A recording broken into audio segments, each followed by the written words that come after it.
Hello, everybody. How are you doing?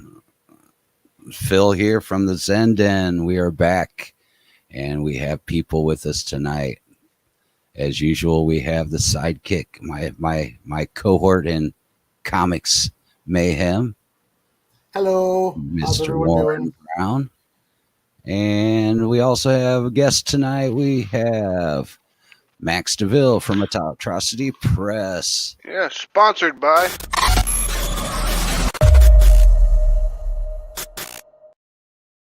Oh yeah, man!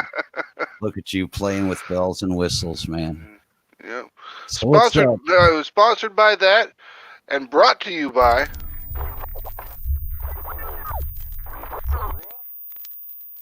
Jib jab, jib jabber, jibber jab. Yeah, that's right. Leave that twatter behind, man. Yep. Just leave it behind. Just fucking Don't need all throw that it away. headache. Jibber No, you jabber, don't. where it's all about comics, man. Yep. Everyone's kept to it too. I've been impressed. Good, man. That's the way it should be. Yep. Talk about comics. That's all it needs to be about, man. Don't need all that extra noise going on. So what's up? How you guys doing tonight, man? Good. Got the the guy coming tomorrow to spray for bugs for quarterly bug spray. Get some DDT around. There you go. Yep. And I did get Oh, some you got comics. some goodies, man. Got some Oh, comics from nice. Tom. Oh, So I can open those up later too if we got the need for it. sure. We're just getting settled in, so yeah. Whenever you want to pull them up, that's fine. Yeah, well, tell everybody I am Phil Leon, man. I work on multiple comics for various publishers. I do color work, sometimes some editorial work, little bit of page layout, pre-press, and most recent ones is White Devil. Working on issue number 2 right now. Just finished Kaiju Mania and doing some other little various goodies. And Warren, tell them about you and what you got going on, man. Well, right now I'm sending out links to share, but right here, right now I'm diligently working on finishing up issue 2 for the Adventures of Sig and Joe. I've got issue 1 at the printer, Comics Wellspring, for my first printing, and currently I have a cover in Chad Perkins' Kickstarter, The Legend of Sparkle Dog. And we are 27 days to go, and he has, I think we could do an update here. We're at 29 backers at $524 of the 1,500. So Sweet. that is trekking along nicely. Yes, it Sparkle is. Dog. Sparkle Dog. Isn't that like a furry book or something? Yeah, it's a furry horror book about this kid who orders a furry costume as a joke, but it ends up being a multi-dimensional god that takes him like on this adventure. Chad Perkins and his buddy, I believe the interior artist Blake Mateus, if I'm hopefully I'm saying that right, came up with it one drunken time at a convention, came up with the story, and now they turned it into a full comic. So that works for me. Hey, I yeah, mean, there you go. Ninja Bimbos versus Zombies from Deep Space came out of a half-drunken game me and my friends were playing, trying to come up with the cheesiest B movie title we could come up with. Sometimes the best stories can come out of the weirdest spots. Yeah, and what all you got going on, Max, man? Right now we've got Human Hunters 2 is kickstarting on on Kickstarter because that's where you do kickstarts. It's kickstarting on Kickstarter or crowdfunding on Kickstarter. Um, it's funded. It's doing pretty well. Let me take a look over here. We're at 83 backers and 39.63 with 23 days to go, which is much farther along than we were in the first book. So we're really happy about that. We're really happy with the performance that we've got coming out of this book so far. We really think it's going to do well, and we've got issue, or you won't have to wait another year for issue number 3. It'll be coming out in February. The book's done. Everything's finished. We're just waiting for it to roll around in the schedule of books. And issue 4 is well on its way too, correct? Yep. I mean, we looked at that. I weasel some free editing work out of Phil. Yeah, it's all good. I like seeing the new stuff. Yeah, we rolled through pages. Stuff is looking beautiful, man. That dude does a great job, man. Oh yeah. Adam Ramos is a fucking beast when it comes to coloring. That's for sure. I'm really digging what he's doing, man. Yep. It's good stuff. Good stuff. Yeah. Yeah, there you go. And so, yeah, since we get to the drawing stuff, man, we got Warren's. Warren, what you messing around with here, man? Oh, I know, but you can tell the good people. I recently got to watch Werewolf by Night on Disney Plus, and so I decided to do a Man-Thing drawing for tonight's show. And instead of just doing one drawing, it's turned into a full sequential page now. So this is going to be what I'll be working on while we chat tonight. Isn't it funny how when you start doing sequential pages, everything looks like a sequential page to you? Oh, yep. Yep, exactly. I have a hard time designing anything but sequential pages right now. I was thinking for Sig and Joe, you need to have like a villain named like Crack. It's just a crack rock.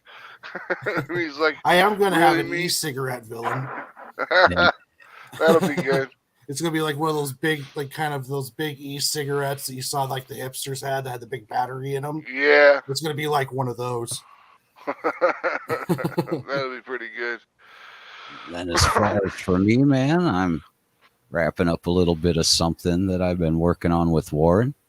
Here, we'll do a little back up there, but I just want a very nice, sexy picture that Warren had laid out, and I'm throwing some colors down on right now. Nice. The girl's got some hips, Warren. Yes, she does. I tried to squeeze every bit I could into those chaps. And we have 3 other images that are going in that. The Dungeons and Dames Volume 2 pinup book. Steampunk is the theme on this one. And we even wrapped up the cover for that. That's the cover me and Warren did. We have many great artists that are on that book, man. I really like some of the stuff I've seen in there, man, for sure. Good stuff. Then, of course, I get that wrapped up. I'll be moving on to wrapping up Max's sticker for Mary Machine Gun. Yeah. Done by the artist name? I'm still getting familiar. Michaela Hopkins. Michaela Hopkins. And then, of course, I've been working on some White Devil. Who did that lettering? Because that drives me nuts. Drives me nuts. It is looking. Doesn't it say right there? Nick McCallop. Here, let me zoom in. Nick McCallop. There you go. Yeah. All right, now go back. You see how the doesn't fit in the bubble? Yeah. It drives me crazy. Does it? I've seen it done both ways, man. I know. It's a stylistic choice, but for me, it just fucks with my OCD or something. I don't know. I'm like, it's outside the bubble.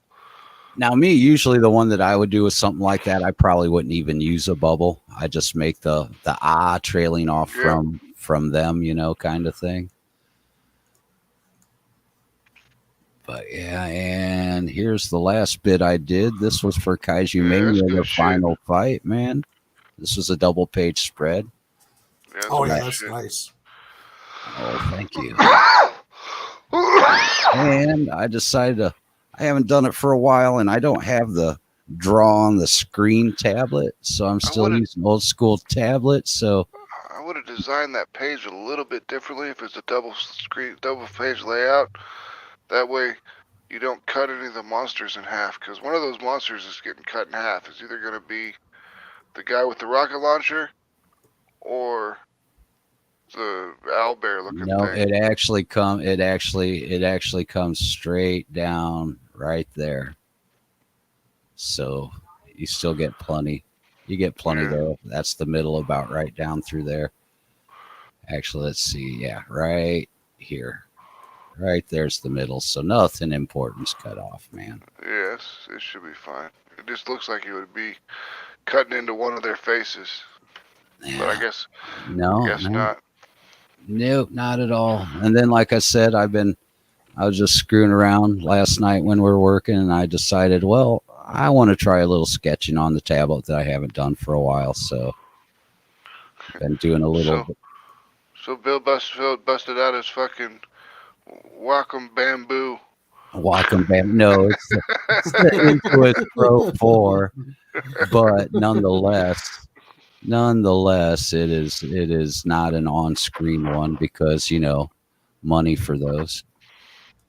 So yeah, I was just getting getting my groove back with that. Threw some inks down over the pencils. I had to get one that I could see the screen when I was drawing on it, or I don't think it would work for me.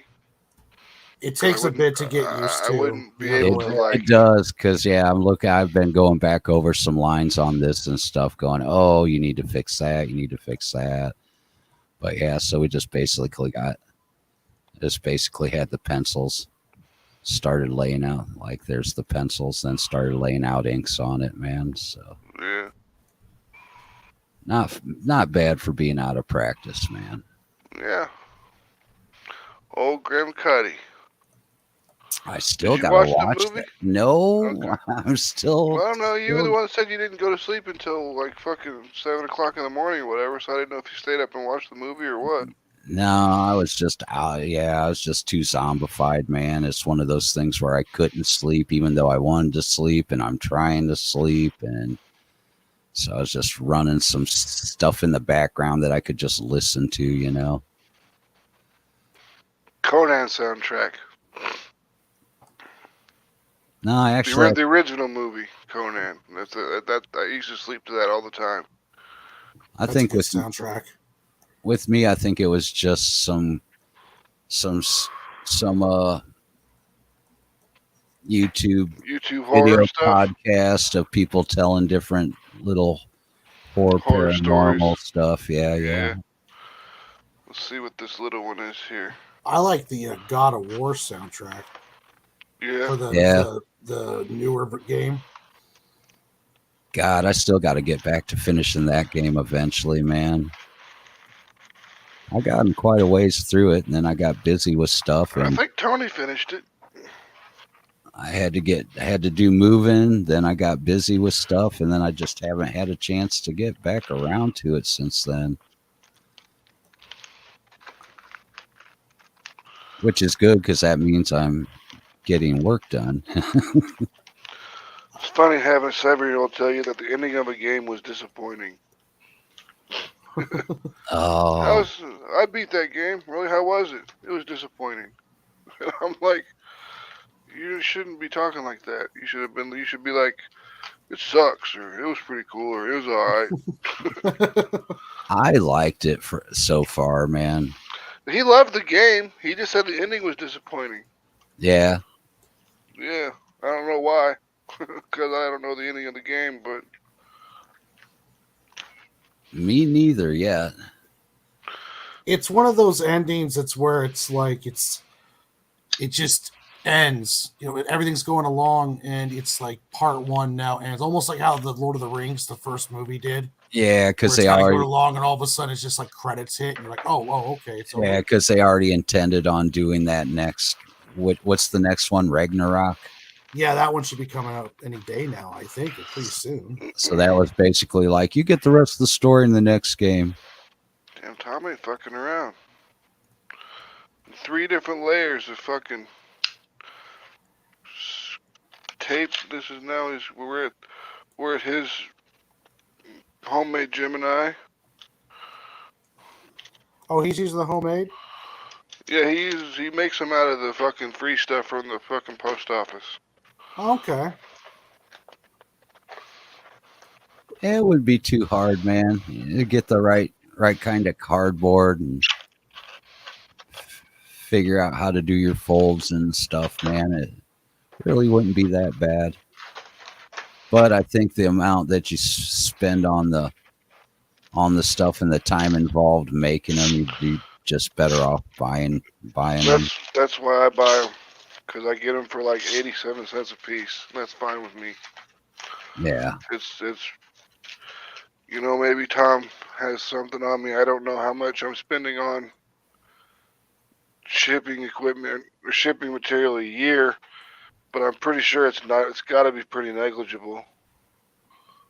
Well, I imagine he's shipping way more than Yeah, that's true. because he's doing a bunch of the side stuff as well as comic books too. Yeah, I mean, he ships way more comics than I do. I know that for sure. Yeah, because he does the comic sales things too. Yeah. Just from his fucking campaigns, they'll fucking they beat mine by fucking leaps and bounds, man. So what about you? Did you see Werewolf by Night yet, Max? Nope. You gotta do it, man. I'm telling you. You're missing out. You guys always want some good Marvel writing and shows, man, and that's definitely one. It was good enough that even though they did it. I don't have Disney Plus, and I know where I could see it, but I just haven't really gotten to. Yeah, you said you haven't been watching much anything lately. Yeah. Yeah, but that one's definitely good. It was good enough that it's like this. It felt too short just because it was so good. I mean, they wrapped up their whole story well and everything, but you just wanted more. And I guess that's a good sign of a good show, good writing. The first cosplay cover of Critter, first printing. Oh, are you doing the unboxing stuff right now? Yeah, I figured I'd just unbox while you guys are drawing. I didn't know. Yeah, I couldn't see. I was in Photoshop. Oh, there's I'm starting to collect cosplay covers. Well, here, let's see. We gotta put you up so we can actually see what's going on, man. Oh, nice. Now, so that's a model. Yeah, it's the first Critter cosplay cover. Okay. And then I got this Deviate book. Oh, that's sweet. Which has vampire vixens in the back. I think Tom gave me a bonus.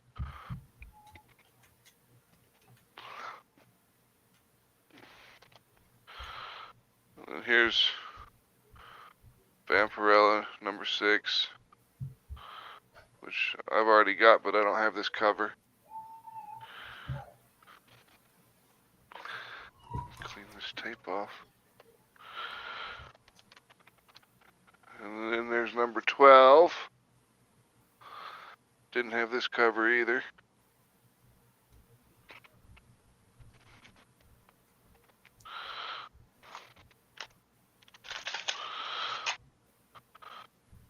Here's the Maximum Press Evangeline number 1.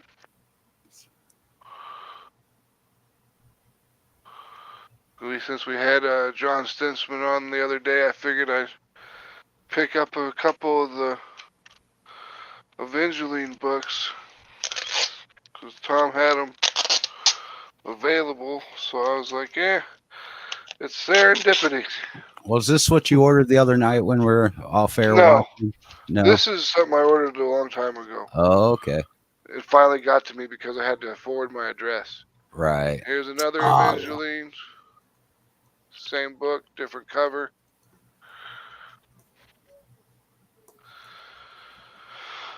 I don't know what this is, but I got it because it's called Chicks and it had big boobies on the cover and it was cheap. I think it was like $1.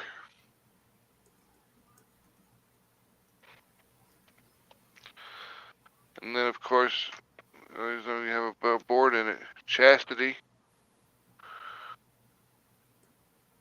Number 4. Number I don't 4. have this cover. And then another cover gives Chicks. Well, you change your avatar, Larry. You just do it. I refuse to have Pim Tool on the stream. They say the world is coming to an end. The end It's of Civil the War, my world. friends. We're I can watching. tell you this from my time down on Occupy Wall Street. We're watching. Max's unboxing. Now this here in box, one. this box is the box of stuff that I just got. That I just ordered. Well, not just ordered, because I did just order more comics. Which I should be getting an invoice for tomorrow. Tomorrow. I'm live right now, still selling. You did what to who? That's right.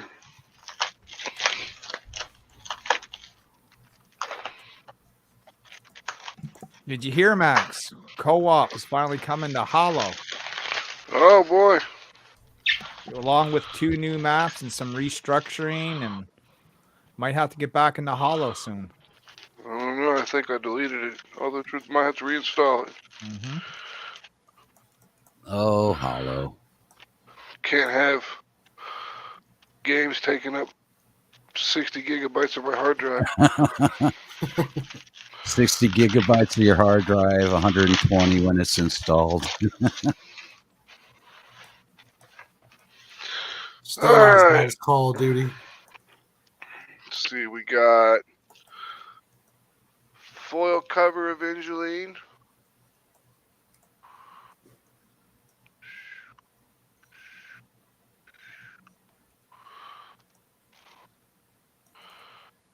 We got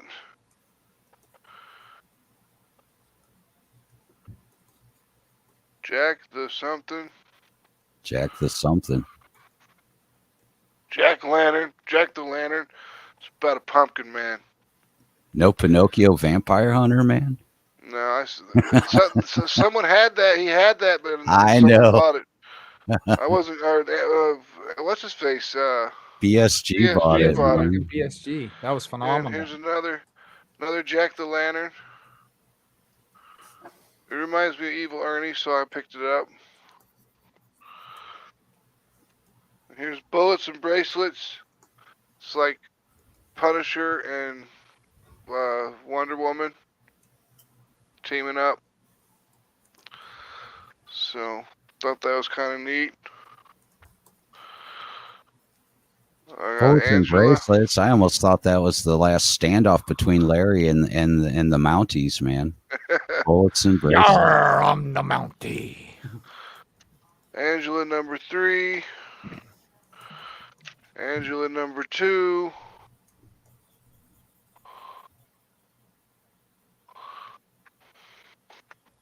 All kinds of Angela. Angela number 1. Oh, now you need a Spawn number 9 to go with it all. I don't know. And then here's Medieval Spawn. I don't know what number it is. Yeah. But, had some titties on there, so I like that. Yeah. Medieval Spawn number 2 with Medieval Spawn and Witchblade. All right. So, you gotta have Witchblade. More Medieval Spawn with Witchblade. It's kind of reflecting off my monitor. There we go. Check that out. Check And it then out. Marvel Knights, Spider-Man, Omnibus, number 1. Just stuff to read. It's got Spider-Man and Black Cat, so I figured I would enjoy it because I like Black Cat because she's smoking hot. Smoking. Peter Parker should just be banging her and not worry about anything else.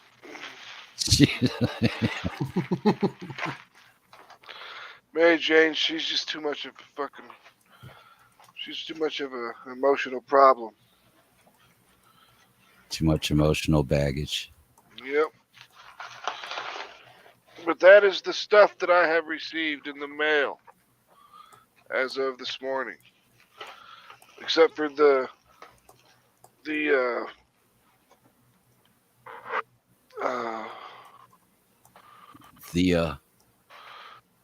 frames that I used to frame Steph Wilson's piece and the black cat I got from RB White. So I posted them up on the wall, and I posted the pictures in the BC chat, Larry. And then What's going on? Oh, I got RB White. I got a original art RB White black cat that I got today, and I hung it up in my house, framed it, and hung it up. Oh, okay. I posted the picture to the BC chat. All right. And the Steph Wilson piece. So Wow. I got 2 original arts and flanking Sam's Reign of Ages print. So the next original art that I get, the Reign of Ages print's gonna have to go on a different wall. I'm gonna have to move shit around. Crowded. Ages. It's getting crowded for Max. So, did you bring your crayons and your pencils with you today, Larry? No, not really. Well, what's the deal, man? You're on a draw stream and you don't want to draw, man? All I know is you said, "Hey, we're live," so I clicked the link. I know. No, I didn't come prepared, Phil. That's okay. We weren't too prepared tonight. We're just like, okay, we're going like live. we're ever prepared, Phil. We're going live. I had to keep forcing him too. I was like, "Go live now, do Because it, do it now." Otherwise, we would have just been sitting in the off air doing the same thing anyhow. So, Exactly. And you jump into Kickstarter? Yeah, so almost to $4,000. We're like 43 or 53 or something like that from $4,000. Excellent. Oh, Let me yeah. look. That's awesome. We are $37 away from $4,000 with 83 backers and 23 days to go. There you go, bud. You're on your Nice. way. It's doing good. Don't forget to put your link for that in the comments, man. Oh yeah. Oh yeah. Oh, yeah. All right, all right, all right. All right. Oh, I can do that shit. Wow. Shit ton of AP books coming out this week all at I once. know, I saw that. It was like fucking, like, exciting comics, fucking 24, 25, and 26. And I'm like, damn.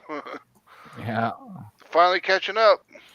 Like Ninja High School just came out last week. There's another Ninja High School this week. The floodgates have opened because they got their shit from the fucking being held in port. And that's kind of dumb the way that Diamond's just releasing it all in one big fell swoop like that. Mm. They should let them advertise it for cheap and then fucking resolicit and see what they can come up with. Damn it, Diamond. Get on the ball, man. I mean, because Diamond could they could put out a special issue of fucking previews where the advertisements are just half the price, just to say, hey, look, I know they're not going to do it, but they could, and then that would go a long way to show that they're trying to help creators and everything like that. See, that's what happens when you have a monopoly, man. Yep. You don't think you have to go the extra mile for your peoples. Yep. There's a whole bunch of people that smell blood in the water when it comes to the distribution of comics, and it's gonna be broken back down into the shit like it was in the early '80s. You're gonna have like fucking 100 different distributors of comic books. They're all going to have a whole bunch of indie titles underneath them. Some of them are going to have some Well, big titles. Most of them are going to be shit. That's what it's going to be. And then it's going to be a whole bunch of people just selling directly like Larry and I do. yeah. Well, like I said, I figured when they just about went under during the plague times, man, I thought people would have learned their lesson then, but now we're right back to square with the way the whole distribution system goes. And Diamond Well, it all comes down having their to that. claws See, in. I keep hearing it from Johnny. I don't want to have to pay different shipping from different companies over and over and over again. And I get that. But I also kind of think that these companies need to start eating a little bit of this shipping. Like like Diamond's charged Johnny $36 to ship him one comic, and it showed up damaged again. Oh, So he's geez. gonna have to Oh, wow. So he's gonna have to what? Send it back and get him to send him another one and have him pay another $40 in shipping. I'm like, dude, put the shit in the Gemini and ship the motherfucker.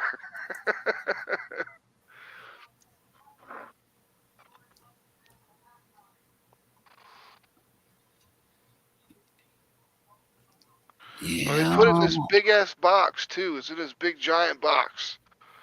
Oh, they're doing like the Amazon was doing for a while. Yeah. Send you two shaving razors in a box the size of a TV. Yeah, pretty much. And then we wonder why we have paper shortages.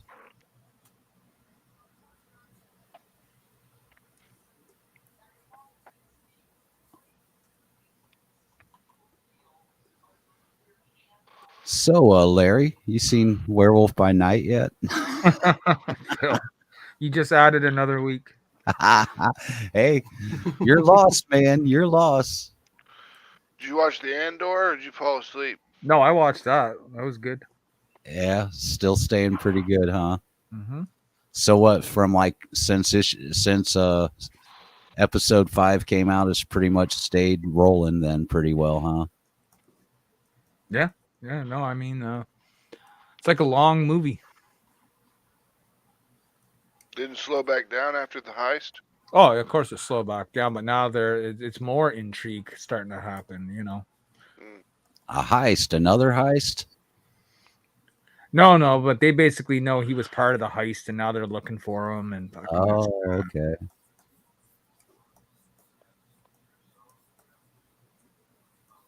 See, I haven't been checking. I should check the chat. No. Yeah, just us. Hello, Yeah. people out there. I see some people watching. Hey, Chime I in see the the comments. eyeball. I I see see the 'em. eyeball. I see you in there, out there. You can. It's coming from the Book of Face. Oh, that's probably me on my cell phone. I'm also watching on the Book of Face. Well, that's still 2 people because I'm not watching.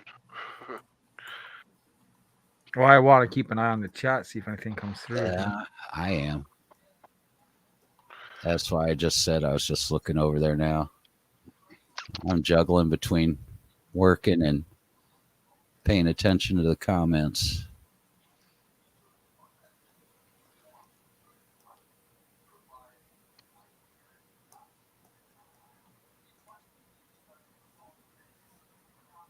So any new gaming, Larry? Been doing some more gaming?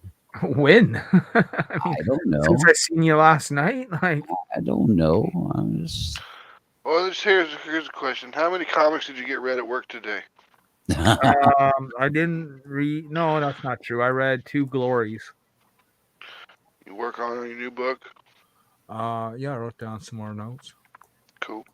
I just need a day now to fucking sit down in front of the computer and just take all these notes I've written and put them into the script. Start scripting, man. Well, I'm probably gonna do that. Well, it's either Friday or Saturday. I mean, whatever day we don't go live is the day I'm going to.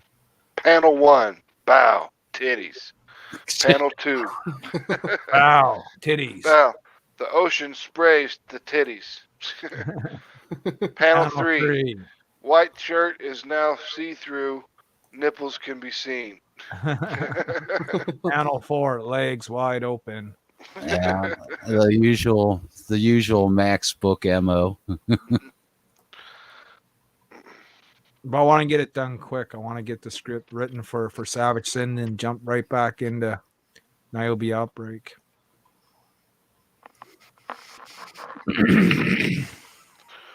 And then we're gonna see which artist gets their shit done first. You know what I mean? And then It's a race. whoever's closest to being done, that's the campaign we're launching. You know? I hear that. That's the way to do it. So we'll see what happens over the next couple of months. We did some editing earlier tonight. Yep. Went over Human Hunters 4. Except for the last 2 pages, and we'll be getting those here in a little bit. SK finally got them. Well, I think you're in a safe area, man, because you're just now getting issue 2 out, and you're already up to 4 with only 2 pages left to be done. So I think you're ahead of the game, man. We're good. That's where we need to be. We need to have 2 books ahead of themselves. So yeah, and we're only that way on Human Hunters. Yeah, so no shortage of new stories of Human Hunters, man. No, there's Johnny's got a whole second story arc ready to go for after book 5 ends this one. Nice. Has a lot to do with Dr. Juan Montclair, the voodoo priest. Oh, that guy. Yep.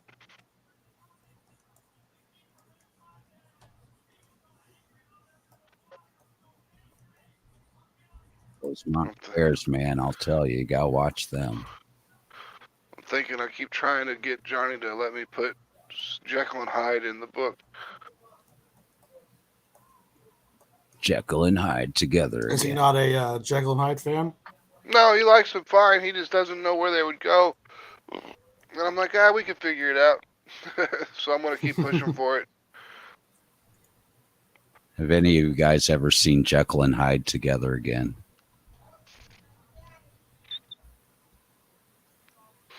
That's a big neg on the negometer. That's a fun one, man. It's comedy. Yeah, I assume so. So those books that I thought were Mary Machine Gun books are not Mary Machine Gun books. They're Neo Tokyo books. Oh. And calendars. And books and calendars. A whole bunch of books. Someone ordered 3 books and didn't fill out their fucking bullshit. Oh, damn it. People got to remember, fill out their surveys. I know. That's like $45. They want their books or what? Can't get a book out to them if you don't know where to send it. Kickstarter needs to change that thing to where it says Max DeVill or Atrocity Press needs more information. So it needs your address to send you your rewards. Instead of saying you need to fill out this survey. Yeah.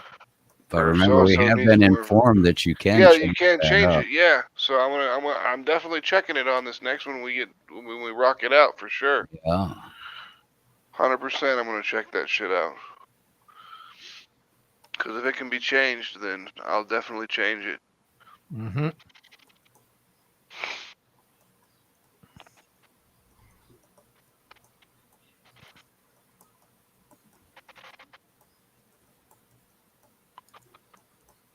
Oh, it's cold here again tonight, boys. 46 right now here. It's actually warmer today. It's warmer tonight than it was today.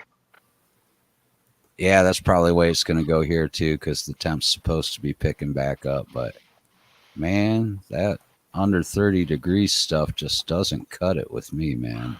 Yeah, that shit was shitty last night. It was 29 degrees, and I was going to the gas station to get some sodas, and I got in my car, and I was all like, "Whoo, I'm gonna have to buy a coat." Yeah, I've got a coat, but you know what I mean. yeah. The only coat I've got though is my fucking biker jacket that's all fucking studded up. It's fucking. I gotta show it to you. It's badass. Badass. It is badass. We were comfortable Bad 70 fucking with a nice ass. breeze today. Shut up.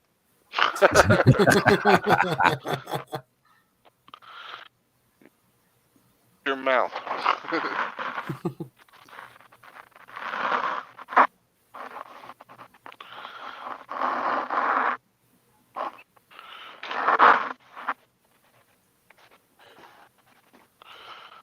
Alright. Put me on the big screen.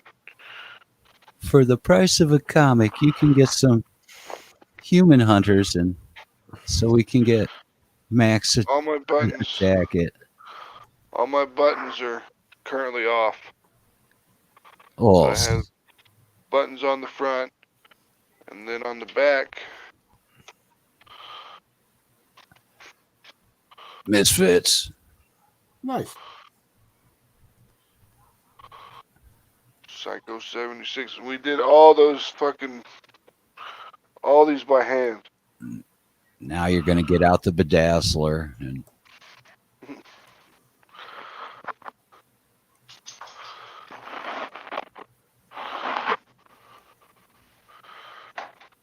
let's see. Dryer's done, boss. Yep.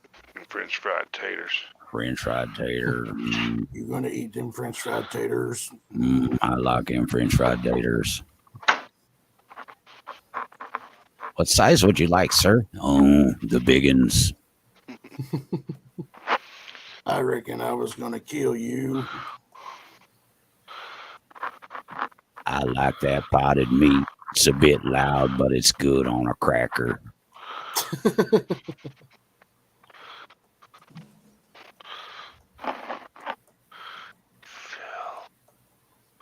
Oh, what? Just fucking with you. Because you can't see me. I'm in I'm footage. putting on my comfy pants. I got my slippers just fresh out of the dryer. Mark Brooks rumored to have been told by Marvel's lawyers to stop harassing Comicsgate or lose his job. Wow. Yeah. And then the guy that what's his face got into a big legal battle with. I don't know about the legal Your battle. boy Zach. We're just talking about Mark Brooks after he got into that big screaming match with Ethan Van Sciver about a week or two ago. Oh yeah. Right? And then apparently Marvel made a little phone call, said, knock this shit off. I think the companies are tired of people stirring up the crap on the twatters, man. Cover artist Mark Brooks is reportedly in serious trouble with his employer, Marvel Comics, after repeated online tirades against right-leaning creators in the industry.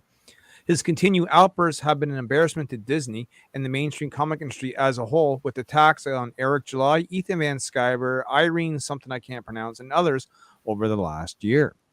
Last week, Brooks escalated his feud with the independent comic movement called Comicsgate by appearing on well-read users' YouTube live stream. The stream began with a confrontational interview before Cyberfog creator Ethan Van Sciver arrived, at which point Mark Brooks began ranting and raving at the popular artist and YouTuber. Like a lunatic, I'll add. Brooks called Van Sciver a barrage of names, including narcissist, sociopath, and mostly, bizarrely, teenage Nazi Santa Claus. True. Van Sciver seemed to take the insults with an attitude of amusement, laughing at Brooks and urging him to dial down his hostility several times during the live stream. Also true. Brooks didn't stop with insults, however. He seemed to challenge Ethan Van Sciver, John Mayall, and other members of Comicsgate to come to New York Comic Con and fight him. He stated, Fight me, John Delarose. Fight me, John. He stated, you gave Shane John. If you want to come see me in person, come see me, Brooks ranted. I'm going to assume that if you're standing in front of me, I'm going to take all this weight I've gained and beat your fucking ass. So other than that, stay the fuck away from me. Larry thinks it's all bite-sized news over here and shit. Oh, it's gonna be on the next bite size for sure. Let's see. If you want to come see me in person, come see me. I'm going to assume if you're standing in front of me that I'm going to take all this weight I've gained and beat your fucking ass. Stop it, Larry. It's not me. That's Mark Brooks. Famed Marvel legendary artist, Mark Brooks. Don't care about all that. Fucking Man, Rick- Skyver laughed in disbelief that a fellow comic professional could act in such a manner. Brooks followed up his bravado by asking, "Are you going to be in New York Comic Con in 3 days? Why don't you get a ticket? Come see me. You want to fight me at New York Comic Con, you fucking weirdo," Van Skyver replied. "I'll fight you wherever you want. Come on," Brooks concluded. This marks a drastic change from Brooks' tones a few months ago at San Diego Comic-Con when Brooks made a long Twitter thread about calling security after Ripperverse colorist Gabe Atib took a selfie at Brooks' public booth. He threatened to pull out of any Comic-Con appearance that allowed Gabe to attend, citing his safety. Gabe spoke with Bounding into Comics on Brooks' latest outburst, saying that he made it clear he will not debate me, so that's off the table. He's scared to debate me because I would humiliate him intellectually like Van Skyver did. Comicsgate creators and fans have speculated that Brooks felt embarrassed by his public tirade of running away from fellow industry professionals when there was no threat of violence or hostility directed at him. Gabe maintains that he would like to debate Mark Brooks on wokeism and blacklisting in the industry. And we'll end that right there. Oh, I keep It forgetting. was Mark We Wade. don't go through that shit over here on the Zend End, man. It was Mark Wade who that. Oh, boy you're Zach got in you're a fight still with. alive. I kind of forgot that. We're live, man. I'm used to this being like an off-air thing. No. Yeah, well, I'm gonna bounce in because I don't feel like having to censor myself. Well, I just don't want to. No. It's not an argument. I'm just telling you. I don't want you to bail. I just don't No, want to no. talk about that. Well, I mean, that's what I'm interested in looking at right now. So that's what I'm doing. Ah. All right. See ya. All right, peace out. Peace.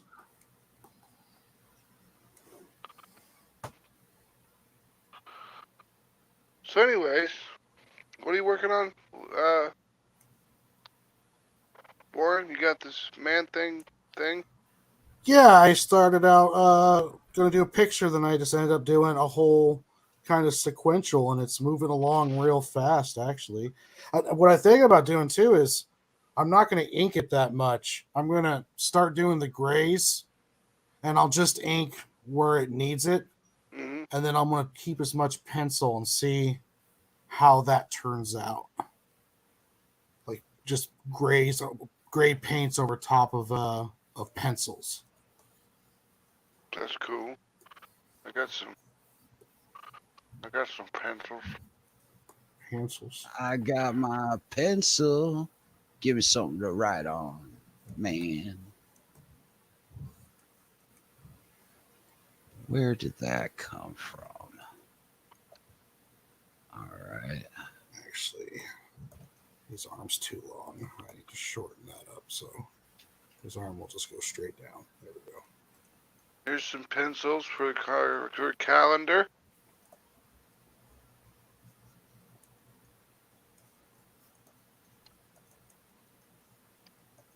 There's some more pencils for the calendar.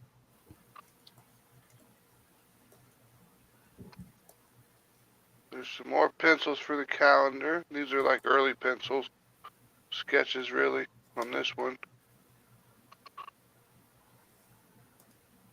There's the Christmas one.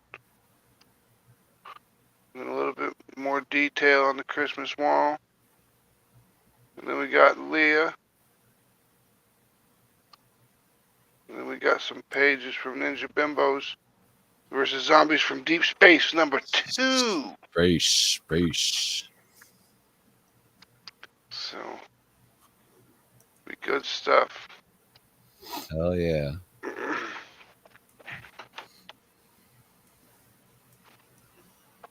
Why is this?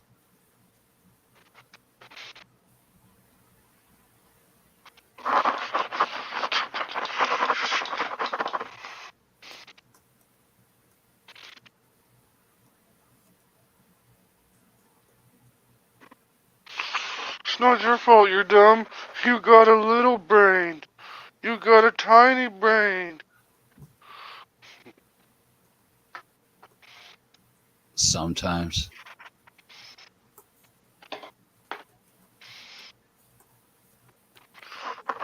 Talking to the dog. Dog tail.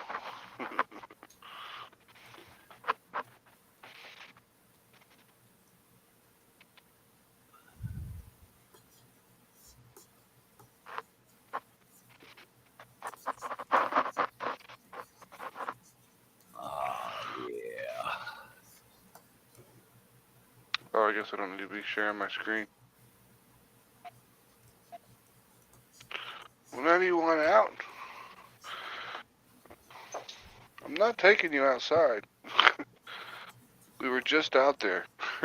If you Just didn't, went through that. yeah, like an hour ago, almost exactly. So,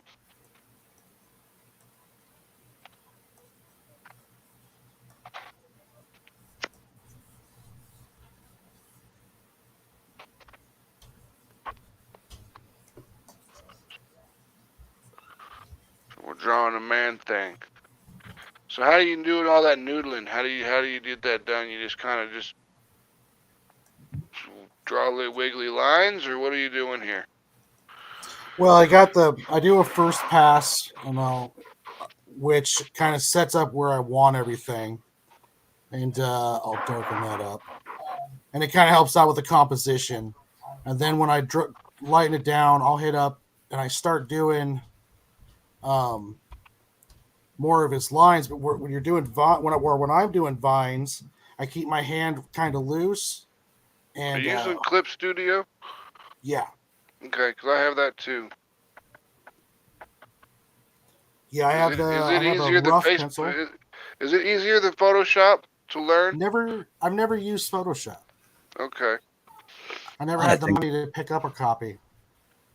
they're probably So, equally, you're just going to have to familiarize yourself with where the tools are and Yeah. work from there. I just got to figure out what the tools are and what they do. Now, the one thing is though, if you're going if it's for learning and stuff, you'll find way more Photoshop tutorials than you will Clip Studio. Because I remember looking up Clip Studio stuff. Well, it may be different now, but There's I a always lot of had Clip harder. Studio stuff Is there? because All right. all the kids use Clip Studio because it's only like $60 and their parents will buy it for them. Right. Yeah. You can even get it on sale for like 40 some here. Once in a while, they'll have a sale on it too. Clip Studio has a really good inking program. That's what I like about it, man.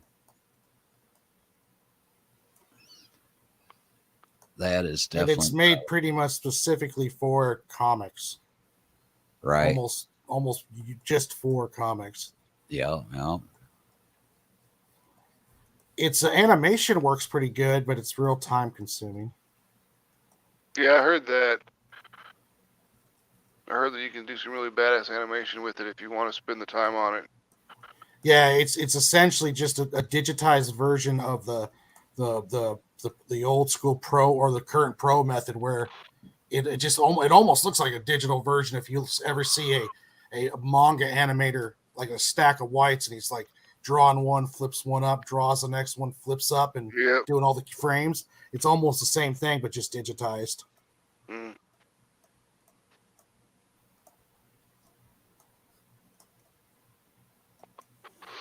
And you've got to take into account 29 frames per second and all that shit. Yeah. 29. Well, 30, whatever, 29.2. 24, actually, 24, you get full motion animation. Then if you want to step it up, even be smoother, you go to 30, 32. Full HD is 29.97. All right. That's what Premiere does it in. That's what, what's the Apple one? Fucking Final Cut. Pro X is, leopard skin, whatever the hell it's called now. I got to pick up an editing program. I got iMovie, but on You my use the iPad. Krakentosh? Oh, okay. Yeah, I have an iPad that has iMovie on it, but I don't. I have what's iMovie sucks. It just does. If you want, okay. First off, are you a student? no. Okay. Then it'll be like $50 a month for you to pay for all the entire master suite for Adobe. Okay. You can do it as software as a service, and you pay $50 a month, and you get access to all of them. That's what I do. I've been doing that for years. I mean, there were many a year where I was Photoshop and Premiere and Dreamweaver and all that shit. And now that I can afford to, I pay for it. But if you can't go that direction and you don't want to, sail the seven seas, then there's other options like this Clip Studio thing is great. Yeah. Now for video editing, there's Sony Vegas. It's still like 120 or 150 bucks for the good version. Yeah. Sony But Vegas. it's only a one-time purchase though, so it's a pretty good way to go if you want to go that way. If you want to do I video miss editing. I like the one-time purchase route. Mm-hmm. So do I, but I also don't like to have to buy $5,000 worth of software from Adobe. Well, yeah, true. Because that's how much the Master Suite costs, $5,000. And the only thing I don't use in the Master Suite is like the animation studio it's got. I don't use it. I don't use Bridge, which I should, but I don't. I don't use InDesign really. Sam swears by it, but I don't use InDesign. Yeah, I'm not a fan of it really. I tried to learn Illustrator for lettering, but I couldn't figure it out. Yeah, Illustrator definitely gets a little bit more on the technical end than, let's say, like Photoshop or any of the other stuff. Yeah. You can do a lot with Illustrator. Creating those vector images is badass, though.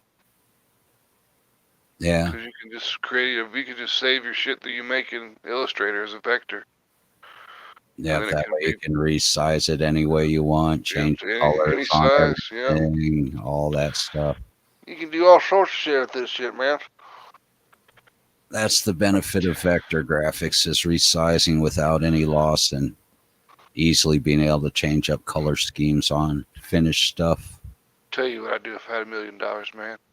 2 chicks at the same time, man. Jeez.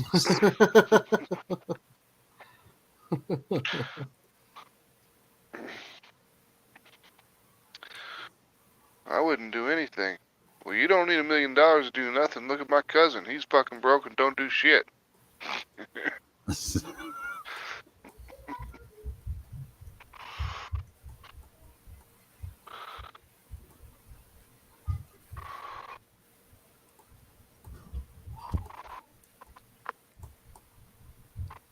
I haven't seen that movie in a while. I'll have to watch it again. Which one? Office Space. Oh, yeah. Yeah, it's been a while. That movie's a treasure.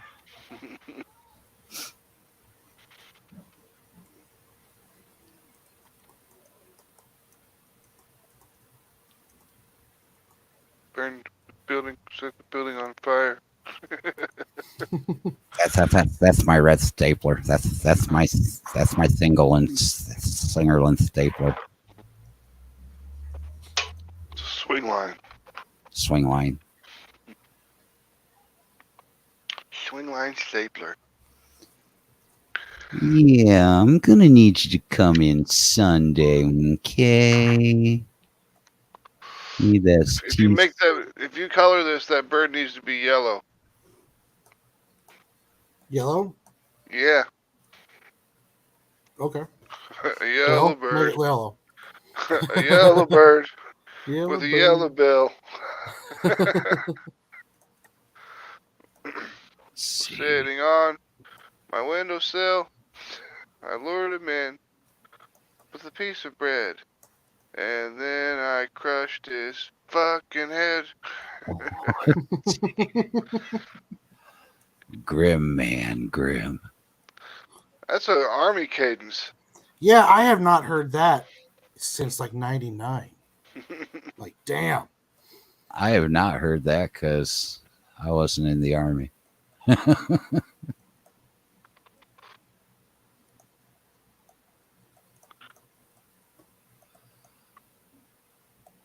wanted to do the Tomb of the Unknown Soldier, so I did a lot of drill and ceremony. I was on a lot of fucking funeral details.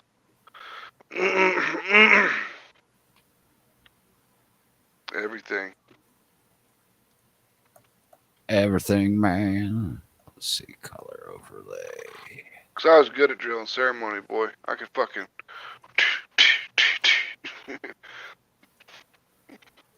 Present arms.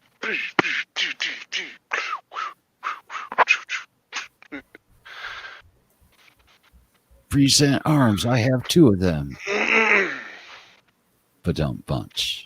And we didn't actually have to do any of that throwing the rifle around shit, so it didn't matter to me. You didn't have to do all that fancy ROTC stuff, man. Nah, fuck that.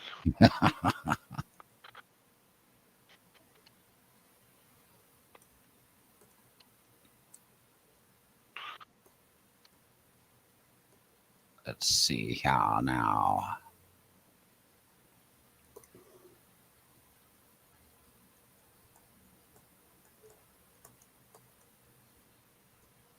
No, not that.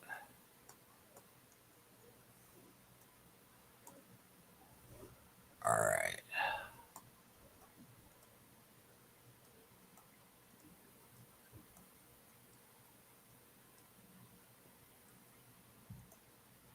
Bird, sing, mockingbird, sing, mockingbird, sing.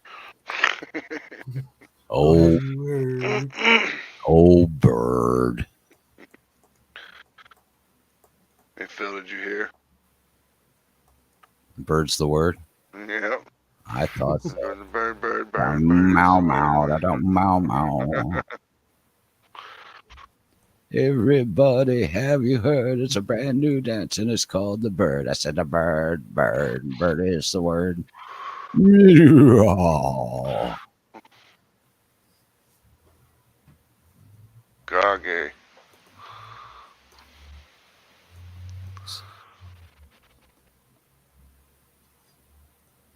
Yeah, I don't know. I must have finally got burnt out on Family Guy, man. They started a new season. I haven't even caught one of them yet.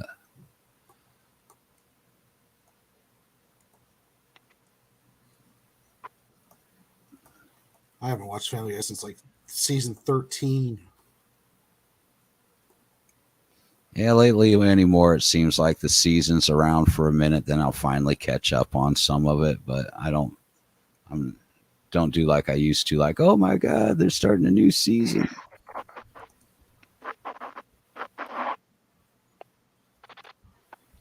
The only thing I'm excited for is House of the Dragon. Hot D. Hot D. Yeah, that's been pretty good. I even got into that one. I'm surprised I did. I'm usually not in for all that political intrigue stuff with my swords and sorcery, but I've been okay with it. Well, they pick up really good British actors. That's important. Yeah, having Matt Smith in there definitely helped out. And the other dude, Patty, he was good. Oh yeah. Till they Patty spoilers, don't listen till he passed away. But yeah, okay, you can listen again. Patty did his best George Burns impersonation. Yeah, I think him and Matt Smith are like the standout actors in that, really.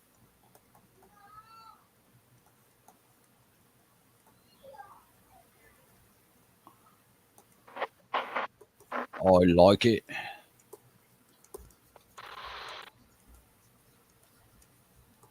It definitely takes a lot from Game of Thrones when you look at some of the characters. It's like Lannister or Hightower reminds me of Old Man Lannister. Yeah, see, I have no idea with that stuff.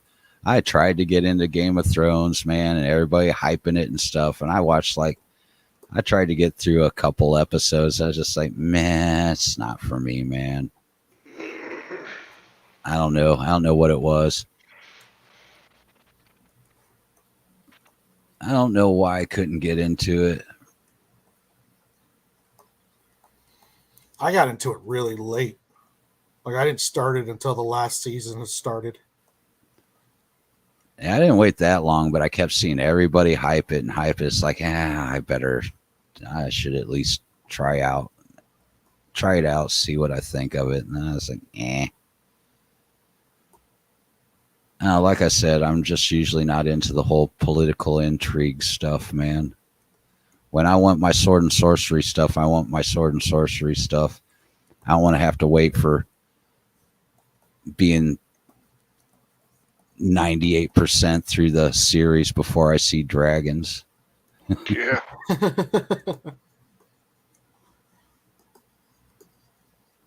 I want the dragons. I want them now. I want an Oompa Loompa. I want it now.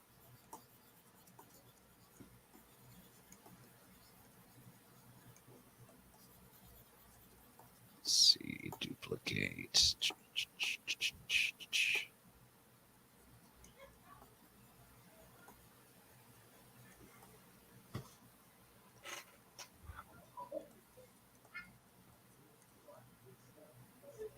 All right.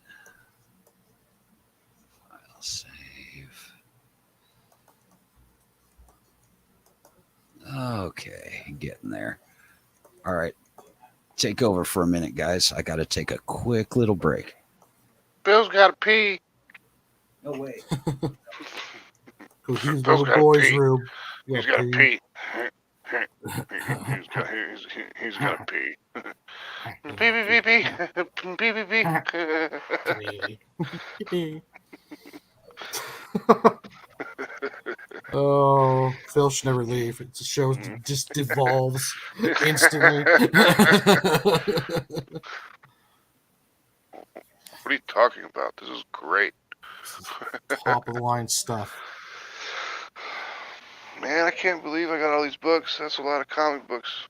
That's good stuff. Yeah, that's awesome. That's some stuff to read again. See, because, like, my first ex-wife, when I was deployed in Iraq the first time, she said that my comic books let evil spirits into the house and she got rid of them all. Which to me says that she sold them all because she wanted money. Yeah. And I had 13 long boxes of comics. She couldn't come up with a better excuse than that. She got all religious on me. Well, It got weird. Because at first she was like militant atheist when I met her and everything. And then we get married and then she has a couple kids. And then she started to get all religious. I think she got religious because she was fucking around on me. And it was an easier way for her to get... It's easier for her to get forgiveness from some imaginary fucking sky daddy that you're like, I'm so sorry, than actually going to the person you've wronged and saying, yeah. I'm so sorry.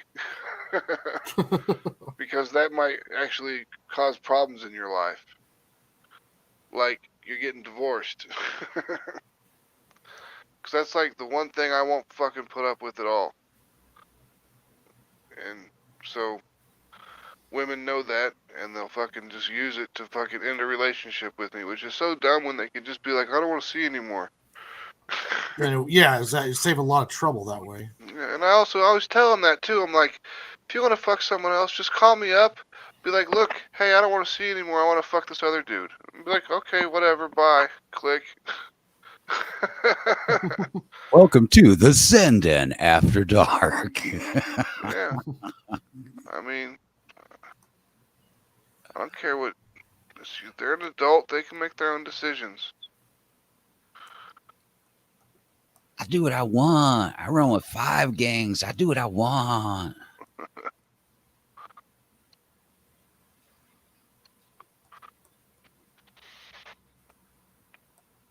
So any new shows you've been checking out lately, Warren? I'm into the first 2 episodes of Chainsaw Man. Oh on yeah, Hulu. how is that, man? It is awesome, especially if you like the manga, if you like those kind of horror with some comedy type kind of shows. It's really great. The comedy is kind of really. He's kind of like a shonen simp. It's pretty good so far. I'm enjoying it. I'll have to eventually check that out. What's that Aside other from that, one that I still haven't got around to? Hit Monkey? Oh yeah, I need to check that one out too. I used to have that comic book. I gotta get back to check. You didn't see? I thought you watched that one. No, I haven't seen that one. I need to. I need All to the see trailers that and the and new Hellraiser. Yeah. Yeah. I liked that one. Like Max said, the story is a little bit thin, but I didn't mind, man. And it's still like the best one since like the first 2. Yeah, for sure. Kind of sounds like the Predator movie. Like it wasn't better than the first one, but it was the best one they've done in a long time. Yeah, I Yeah. did like that one, man. Prey. I was surprised. Yeah. Yeah, it was all right. I mean, I kind of like the devolved Predator. Right. Yeah. Not as scientifically advanced and not as. He was pretty amateur or new at it almost at some levels. Yeah, some of it was a little bit funky, but one thing, well, I saw somebody try to do it on a YouTube video that does like axe throwing and stuff, and they did the tie their throwing axe thing and throw it and see if you could do like she did, where she was whipping it back and catching it and all that. That was a little extreme. It looked cool though, but it's okay to have a little bit of the fantasy action in there, but to do that with an axe in general is not probably a good idea. You're probably it's gonna come back and it's gonna. What was weird is they showed her practicing it as a weapon. She never really used it as much as a weapon like that. She did use it as like a grappling hook, which made sense. Yeah, that got her out of the quicksand, and she never did much like hitting the Predator with it and then pulling it back and then throwing it up again. She never did any of that with it. It was pretty. Yeah, she like stood like she was going to, and then she ran off because the Predator like ripped or cut that one dude in half right in front of her. Yeah. Yeah, that's about time to de-ax the area when you see that shit happen. Yeah, fuck this whole axe thing. I'm out of here. Well, I'm gone. Yeah, see, I don't mind when they want to rehash an old series as long as they at least try to do a good job. Yeah. Just try. Yeah. That's all I ask is that you try. But that's one thing.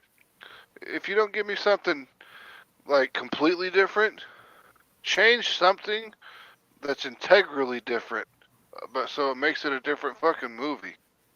Yeah. But it's got the same things. Like, I haven't seen the last Halloween movie, but man, people are ripping that shit apart on the internet. Even dudes that I know that are like hardcore Halloween junkies. Yeah, are fucking blowing this movie up. Yeah. Not bad, huh? Well, they kind of did that with the last one or the one before it in the series too, And it's like when you hear that across the board, and you're always going to have people complaining kind of stuff, but when it's like everybody, it's like, oh yeah, it's probably not too good. Yeah, and you sometimes when you look at a lot of reviews, you start seeing the same complaints pop up. You know, Yeah, you're it's like, slow, you it's know, slow, it's pace, and they're like, okay, I think there's a pace problem. Yeah, I mean, Yeah. for on the Hellraiser movie, I mean, as I said before, the effects were great, the acting was good. I mean, the pacing was fine. Um, the lighting was great. The set design, top notch. Everything looked good. CGI was used sparingly and well. Um, but the story was just so boring. I'm just like, and Phil's might be right because it was like the first half of the movie is just slow and dull. Well, you know I how they mean, the like only us- thing they're doing is setting up that the box cuts you and you get fucked up. you know, like I said, they do that with most stuff these days because we've all been acclimatized to so much that coming out the gate before they even have a chance to develop characters or story and stuff, man, you know. So I like to see that they actually do that a little bit. But they really didn't. I mean, the first All 20 they did minutes of the had to movie do was was like dudes getting. her addictions and stuff Yeah, like but that. And the first 20 minutes of the movie with dude getting the first dude that got killed, that got picked up by the cougar in the bar. her, oh, okay, that one. I was thinking Yeah, her brother. I thought no, not her brother. Okay, yeah. but that dude, unnecessary. That could have been cut from the movie. Yeah. And it should have started with her brother. You know, I don't understand why they had that extra part. It was just to, because it Well, you wasn't know, for they gore factor, because like everything was blurry. Like they'd focus in on the guy in the front, and then like you could see the dude getting raised up on the chains in the back, which was done with CGI.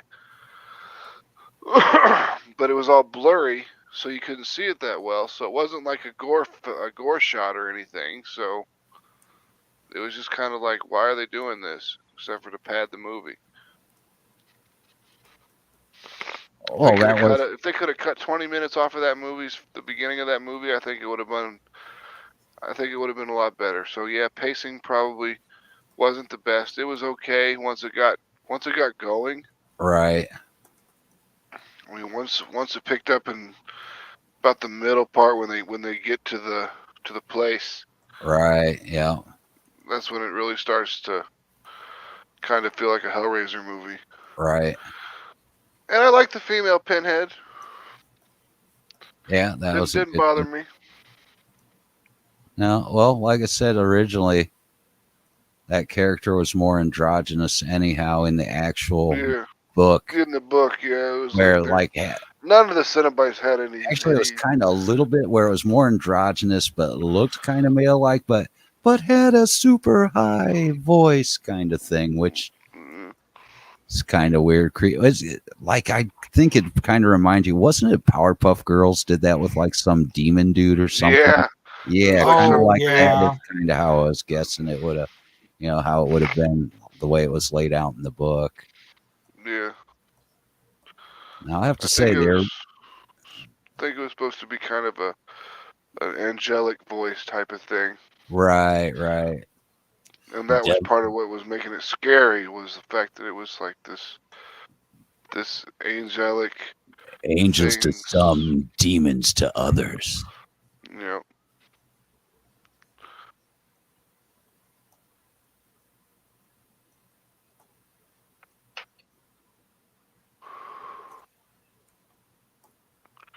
But Doug Bradley was great. Perfect choice for Pinhead. Yeah, And his voice is great too, so I'm glad they didn't use like fucking staying alive guy to fucking do the fucking vocals for him. right. I have such sights to show you. Staying alive, staying alive. So no Barry Gibb for you, huh, man? No. You know that when they did that song, they were supposed to do it just normally when they were screwing around in the fucking studio, and the producer was like, "I really like that, keep it up," and that just kind of defined on their sound Oh, yeah. because it worked. 70s was a weird time, man. Yeah, it was. I was not a disco fan, man.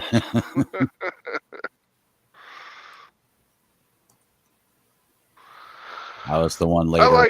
I was the one later on putting death to disco everywhere. I didn't hate disco, but I didn't like disco either. It was just kind of like I liked the electronic aspect of it, like the programmed drums and all that shit. Right. I found that was interesting. The bass being programmed, I found that was pretty interesting. And disco kind of led me into electro, which electro led me into. Well, actually, so like I had like two different sides of growing up. Like I had my music side where I was listening to like The Cure and electronic music like Kraftwerk and just your goth stuff, you know?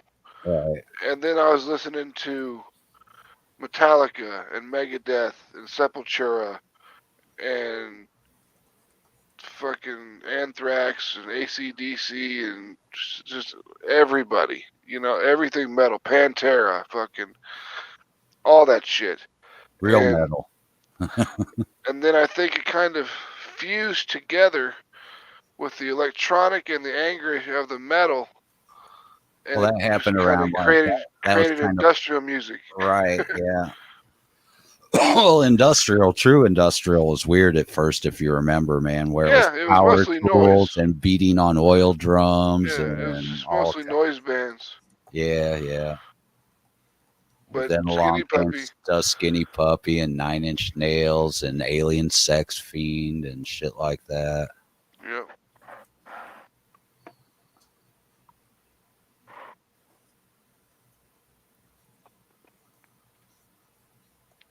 Which Marilyn Manson stole his entire look from Alien Sex Fiend at first. Back when they were wearing all their cross-dresser stuff and stuff like that.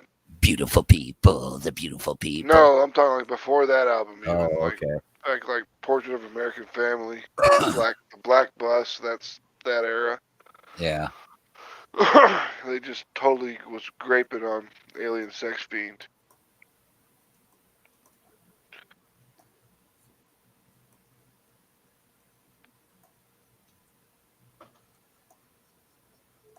Well, damn it, Marilyn, or what's Brian. his? Yeah, Brian. Damn it, Brian. Brian. Brian, where's my Hey, money, Brian. Brian? What you got going on there, Brian? You Next time do I a see little him, graping? You graping some Alien Sex Fiend, Brian? next time I see him, we should do that.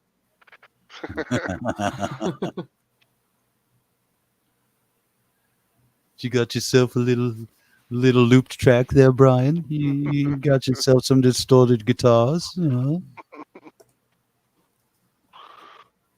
John 5 playing bar chords again? Yay. It's funny because, like, White Zombie, well, Rob Zombie, his new band, is basically Marilyn Manson being fronted by Rob Zombie.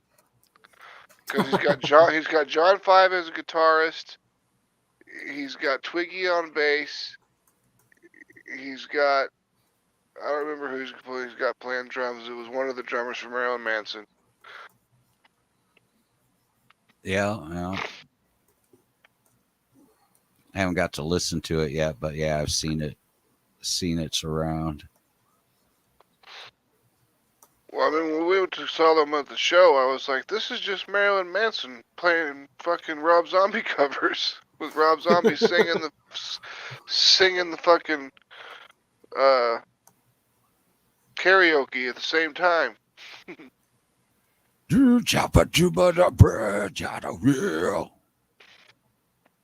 Yeah, yeah. I remember we counted how many times he said yeah in one of the albums. I think it was Los Exorcisto. It was like 283 times. Oh, jeez.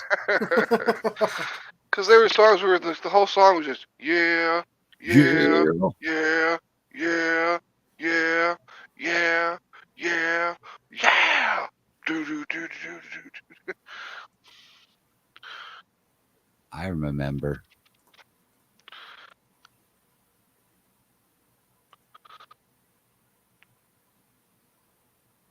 But there's a lot of White Zombie songs that I really enjoy, like "Feed the Gods," one of my favorite songs ever, and it's a White Zombie song. It was from Airheads, the song in Airheads. Right.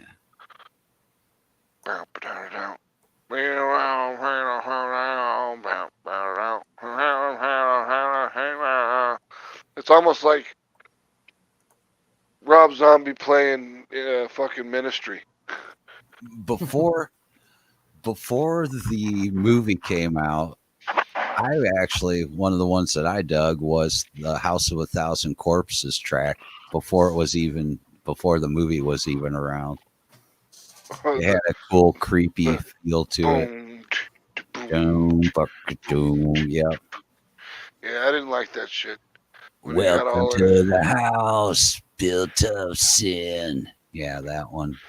Yeah, I kind of lost interest in Rob Zombie after And that fucking theremin in the background. yeah. But I lost interest in Rob Zombie's music right about what was the album that came out after fucking the first one that he did by himself? What was it called? Super Beast? God, I don't remember, man. But anyways, the second album, it was like Educated Horses or something like that. And Oh, yeah. I was just not having any of that shit. I was like, nope. I was like, what did you do? You had fucking such an awesome sound with the other shit. It was fucking perfect. I mean, every goddamn song you had was on the radio. What's Every that song around the on the time he album. started going through player change ups? Yeah. Yeah, He didn't have rigs anymore. Hillbilly Deluxe was really good. That was it. Hellbilly Deluxe. That was the one that was good. And it had Super Beast on it. Yeah. Then let's see after that. I'm actually looking. Let's see. American Made. That was the one you probably didn't like. That was the one after. A year after. Yeah, I don't know. That might be a remix album. American Made, then the Sinister. Sinister Urge. That's what it was. That I was like, nope. Then after that, Past, Present, and Future. It's Future. just a best of. Gotta be a best of, yeah. Educated Horses was in 2006. Let's see, Zombie Live. Hellbilly Deluxe 2. Electric Warlock. I haven't even listened to that one. I didn't even know about that. Spook Show International, Electric Warlock, Astro Creep. Astro Creep has some alright stuff on it, if I remember right. Astro Creep 2000? That album is fantastic. Well, that was a later one, man. That was later than the one that you said that when you lost interest. No, Astro Creep 2000 was a White Zombie album. Hold it. Why is it got it came out in, like, listed the under 90s. Rob Zombie? It came out in the 90s. Unless he re-released it. Well, let's see. Astro Was it Creep. different album? Is there Astro Creep and then Astro Creep 2000? Oh, there it is. Astro Creep 2. Oh, okay. Astro Creep 2000 Live. Songs of Love, Destruction, and Other Synthetic Delusions of the Electric Head. Yeah. Live at Riot Fest. Damn, that's a long title.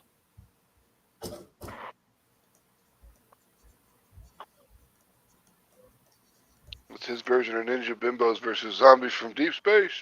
Space. Venomous Rat. I don't remember that one. Venomous Rats from 2013. Teenage. Oh man, hot girls Nosferatu. here. We got What's- hot girls here. We got Pornbot. He's back. What porn bots in the? Oh, past 36 fun. Hot girls here. Oh yeah, porn Pornbot has bot. returned. Pete will be so happy to know he's back from his service in fucking Ukraine. Jesus, man, they sent them all. They were all sent at the same time, so that was just like one after another.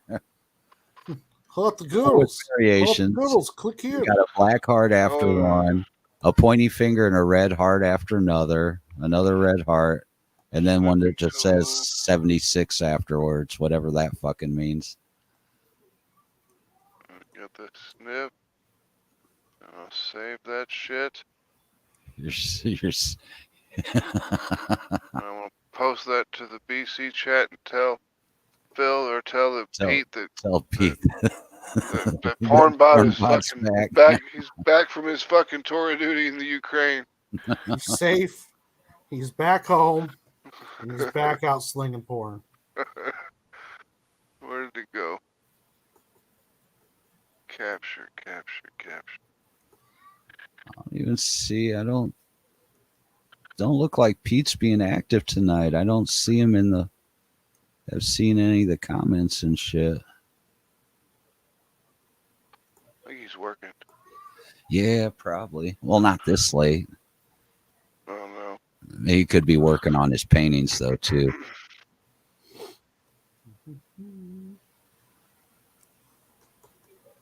Or Pete's working on a bunch of paintings for the anime, the New York Anime Con.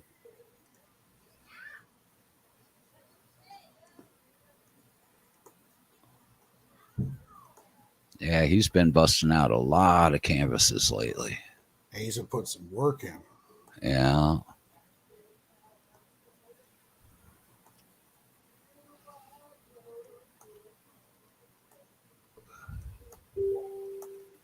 Boom.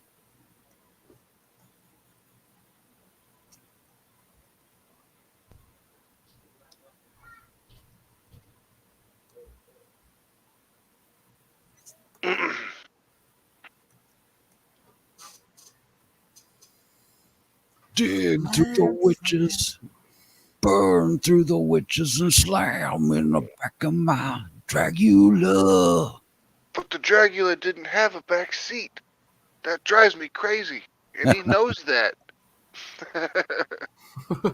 But it worked in the song. I know. None of his lyrics Because half make the any people sense. that were into that song probably didn't even know who the Munsters were, dude. Probably not.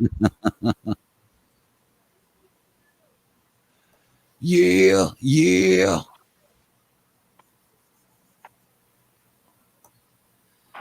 Yeah, last time I got to see him, we were leaving outdoors by loading for the roadies, and they chased off my friends because we're in the wrong area, but they didn't chase me off because they thought I was a roadie. Nice.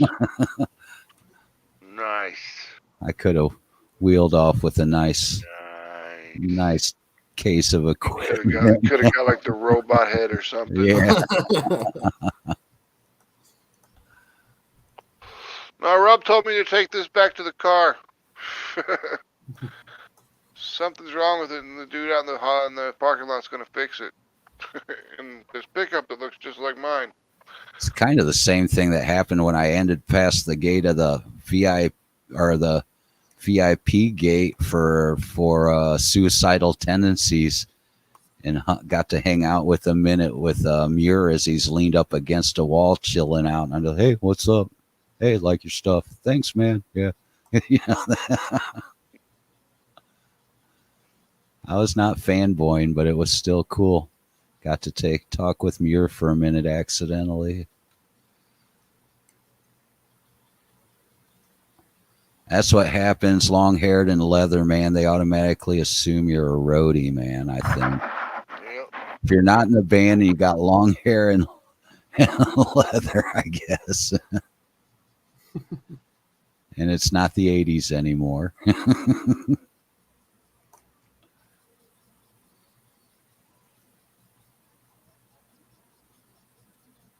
I haven't met any bands or anything, anybody cool.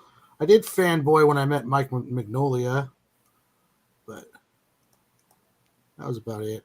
Oh, yeah, I definitely would. I've got to meet a few people here and there.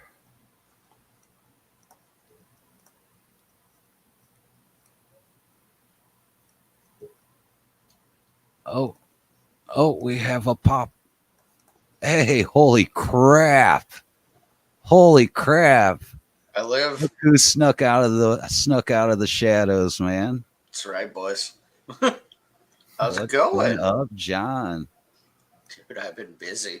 How's the world tour been going, man? Oh, I wish it was a world tour. No, it's been good, man. I've been doing the karaoke thing. I've been doing. How's the karaoke tour? I was wondering about the stand-up stuff, man. I've got a show tomorrow, so Nice. yeah, I filled in a slot for a comedian that couldn't make it 2 weeks ago. I seem to be on a pickup list for a lot of different venues lately, which is really nice. They give me a call if they got a dropout. I got one coming up in my parents' hometown there, so that'll be fun for me.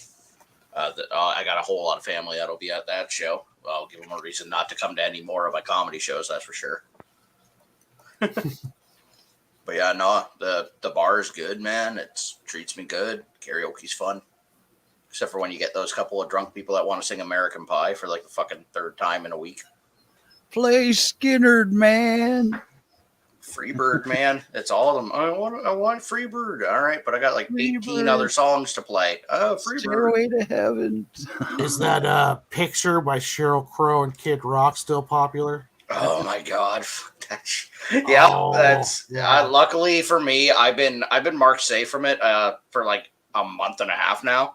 So I'm lucky. But when I first was going there as like a patron, yeah, no, you'd get it every single night. Like, we're a couple. Yeah, we couldn't tell. We want to sing together. Okay, fine. They want to sing. Yeah, what are those? I'm trying to think of those goofy duet songs that you see with that.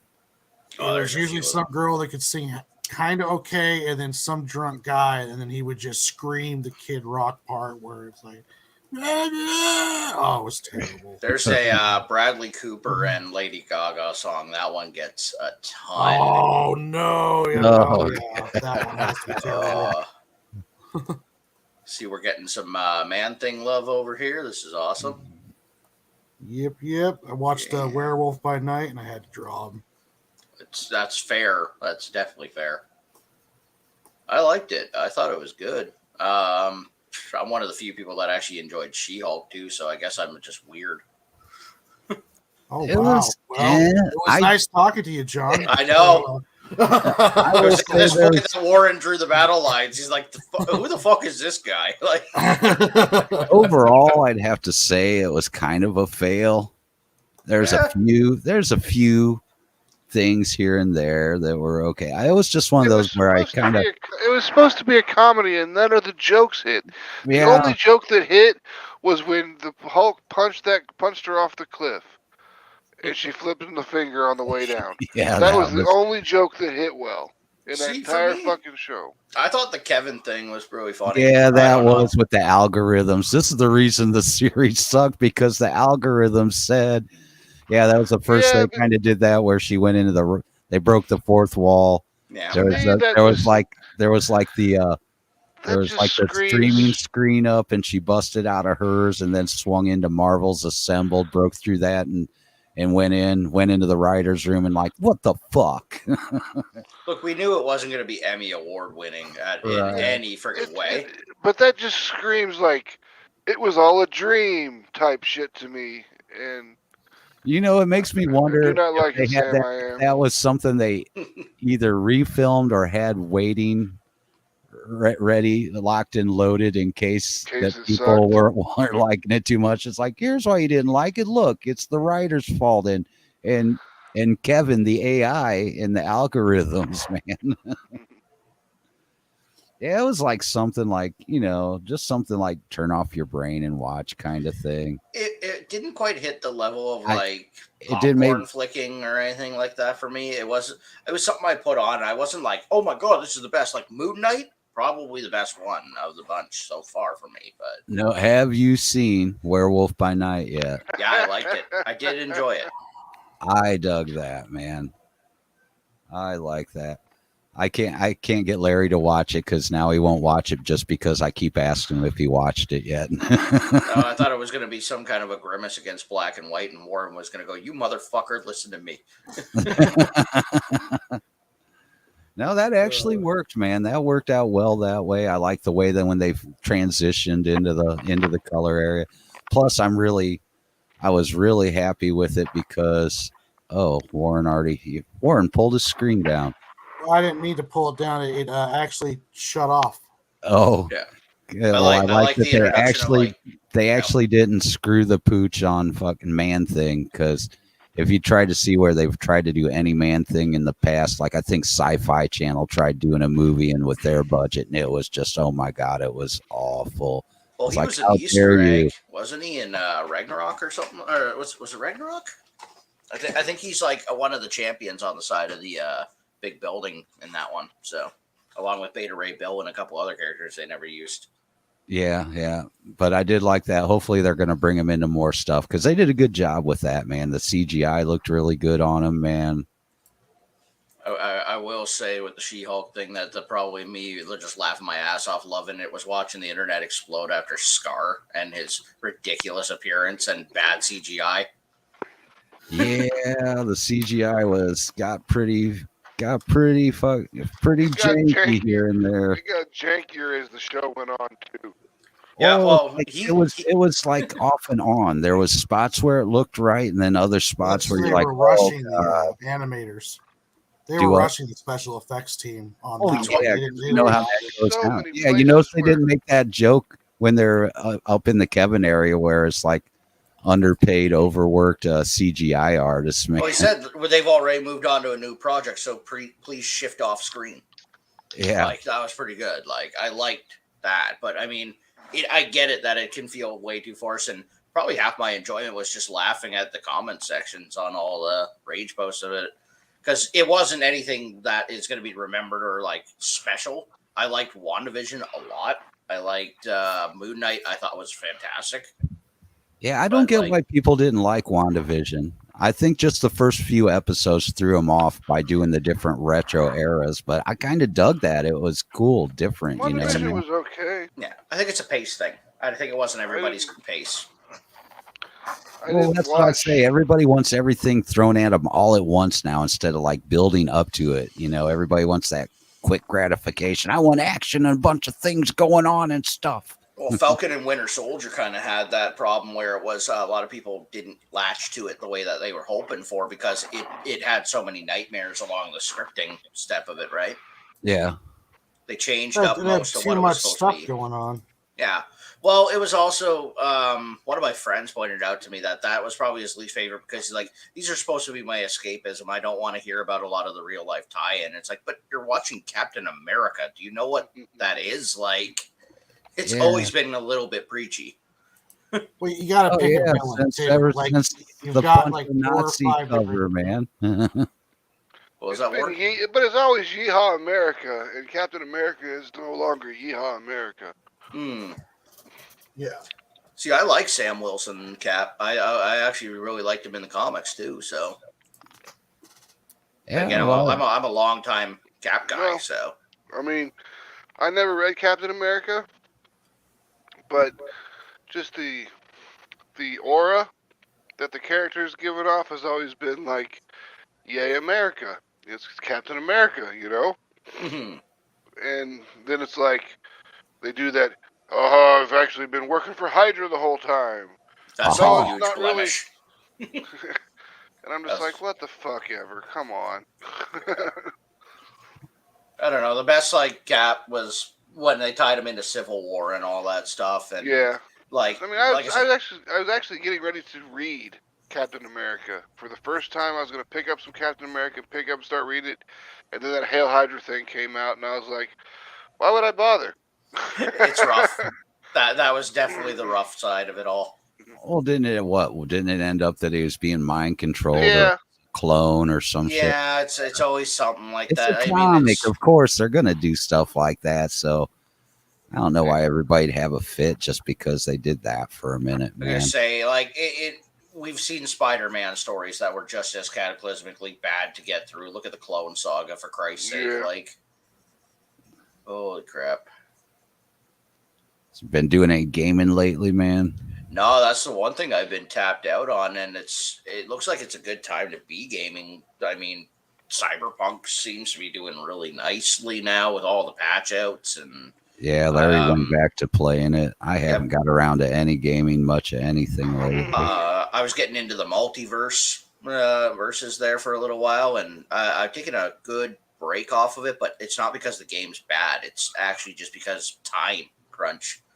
But yeah, just kind of want to get back to a few different ones that are out there and haven't really sunk my teeth into any yet. I was actually talking to the girlfriend today about how I want to play something that's a little more meaty. I miss like the PS1 era of like, oh, I've got 40, 50 hours of good story into this and probably another like 50 to go. You just don't get that a lot anymore. Yeah, though I've been trying to get a chance to get back to Cyberpunk because I have not got to play it since they did the biggest overhaul update where everything seems to be good. Tried some Overwatch 2. I got rid of it within an hour. Then I've been waiting for them to put out Scorn, and that finally released, but I don't have a chance to get to that either. Is that the H.R. Geiger looking one? Yep. I heard it sucks donkey dick. It's like the embodiment of the word moist. Oh, it's pretty rough. It's kind of boring, actually. Yeah, I heard the gunplay is absolute shit, but the set pieces all look really, really nice. It but looks it runs beautiful. like what it is, it's like this, man. If people go into it, I think the reason that people say that is they go into it thinking it's a shooter, and it's not a shooter. It's got shooting elements in it, but it's not a shooter. It's more puzzle solving in the atmosphere. Yeah, but I mean, at least when Portal had shooting elements to it, they did it right. Like, that's the key. It was clean. So, well, that's what I'm saying. The majority of it isn't even really shooter at all, kind of shit. Well, like, yeah, but I mean, for basically, the shooter aspect of it, it should be good. Yeah, see, now you're activating the old school. Oh, well, let me tell you about another time that they fucked up and introduced a mechanic in a game, and it was like, wow, the rest of it was good, though. Look at Twisted Metal Reboot. Did anybody get their hands on that back in 2012? They added racing into it for no fucking rhyme or reason, and it was the worst goddamn... It made the game damn near unplayable. Now, I wonder what's up. I wonder what they're doing with the new one. If they're gonna fucking no new series, so they have a series coming up. That's what they're working on with Twisted Metal right now, is a TV series. Oh, I thought they had a new game coming up. They've been trying to get one going for a long while, but they haven't got it off the ground or an idea. But I like the concept I heard with the TV show, and I'm pumped for it. Apparently, the TV show is a pizza delivery guy trying to deliver a pizza, but he ends up driving his ass into the Twisted Metal tournament by mistake. Oh God! I'm like, that sounds pretty fun. God, here I thought they were actually coming out with a new game of it. I'm sure they will, but you got, like, even 2012 when they decided they were going to reboot the franchise, they had to fight tooth and nail to get a campaign mode, and they only had 3 playable characters for the campaign. So it was a struggle because nobody wanted to get into that kind of a style of game. Now, if they brought that style of game back, and they make it, just throw a battle royale mode into there or something, easy money. The game's back as a whole. Combine the best parts of Rocket League with the better parts of Twisted Metal. There you go. Sign me up. God, what was the one game that I dug that was a Twisted Metal? I don't know. Like an not really an homage or a knockoff or whatever. Was it Vigilante? Vigilante, yeah, Vigilante, yeah. As long as it's not fucking Small Brawl, that can suck my nard. Oh God, I'm enjoying just watching Warren like put all these like layers of blacks and grays down right now. It's just like magic to me because I can't. Every time I start playing around with any shading of blacks and grays on anything, I'm like, wow, this looks like piss. Why did I do this? Just got to get used to the contrast, the shadows and the light, man. That's what that mainly comes down to, man. Yeah, one of my friends was really getting into the blacks and grays. I sent them to Warren's Instagram, and I was like, "You got to check out this guy's stuff," and let them read through Sig and Joe 1, and they're like now just pawing through half of the Instagram, going, "Okay, this is amazing stuff. This is a good idea of how I learned this," and I think I made a super fan there. Oh, sweet. Here you go. I Here's mostly get porn bots anymore. Oh shit! Well, they're good too sometimes. Oh yeah. here's some Warren line working grays that aren't too gray. Okay. New Dungeons and Dames stuff. Just wrapping up the last piece. Look, man. I'm surprised you didn't look. I was about to make a cake joke, but I figured somebody else has definitely got there first. So Down with the thickness. Ooh, ah. I like the colors; they definitely pop. A lot of the gears and shit too, and yeah, of course. Come on, we know what really pops in there. That's some nice work. I like big butts, and I cannot lie. That's one of my disappointments. I don't hear anybody even attempt some rap like old school like that. Like I've been waiting for Shoop the entire time since I've been working at this little bar, and I'm like, somebody, come on. Had one dude, and the only funny thing about it is that he was probably the whitest guy I've ever seen on this planet. Like super, like he looked like he was going to a clan meeting after he left, but of course he wanted to just get up there and sing some Dre. So I was like, okay, do it up, buddy. You're gonna say some House of Pain. Nah, man, he did good though. He killed that track, and everybody was having a fun time. And then they're like, "Was that just a white boy?" Yeah, that was a really white guy. Pretty fly for a white guy. Dun, dun, dun. Yeah, because usually when somebody's like, "I want to rap," they're like, "Oh, here we go." But no, this was a good night for it, and I hadn't even hit the sauce very heavy yet, so my vision was not skewed on it. What about House of D? You've been watching that? No, I haven't. You know what? I keep trying to get into it all, and something about it. I don't know if it's just like the color palettes, if it's the disposable nature of the character, something. I just keep on going, nope, I'm done. Well, that's the way I was with Game of Thrones. I don't think I watched more than like a couple episodes of that total, bits and pieces. Just couldn't get into it. But this, I seem to dig this for some reason. I don't know why, but I like House of Dragon, man. I thought the Crab King dude, he was pretty cool. And then one of my buddies spoiled it for me. It's like, oh yeah, don't get attached. I'm like, God damn it. First time I was actually intrigued in it. I was like, okay, seems like a cool villain. And he's like, yeah, he's not. I don't know. I think if you went back to it and stuck with it a little bit, you'd probably dig it, man. Oh, probably. I mean, like Rings of Power, I still got to get around to. I heard some good shit about that too. Have you other than actual settings?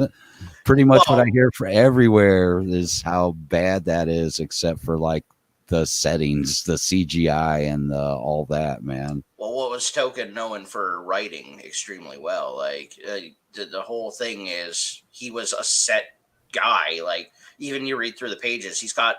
I think it's 5 pages of just describing like the battlefield of Helm's Deep. Like it wasn't even the battle itself. It was about the lovely trees and the valleys and the way the light crescents. And it's like, okay, so we get it. You're environmental porn. It just sounds like the writing was bad. The main thing that I hear, the biggest takeaway is how wrong they got Gladriel, man.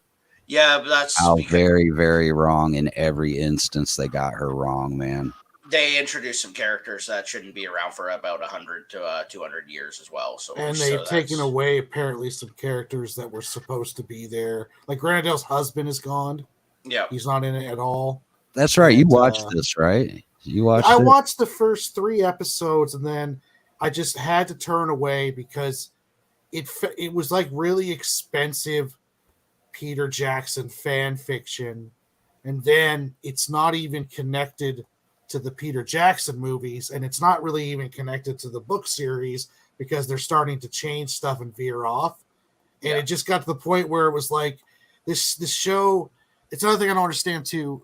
If you're going to change something with a reboot, that's perfectly fine to me, but don't advertise it as being a traditional canon. We are loving Token. This is going to be a Token series, and then change some massive important story elements. Like if you're going to do that, then just admit it to the begin with.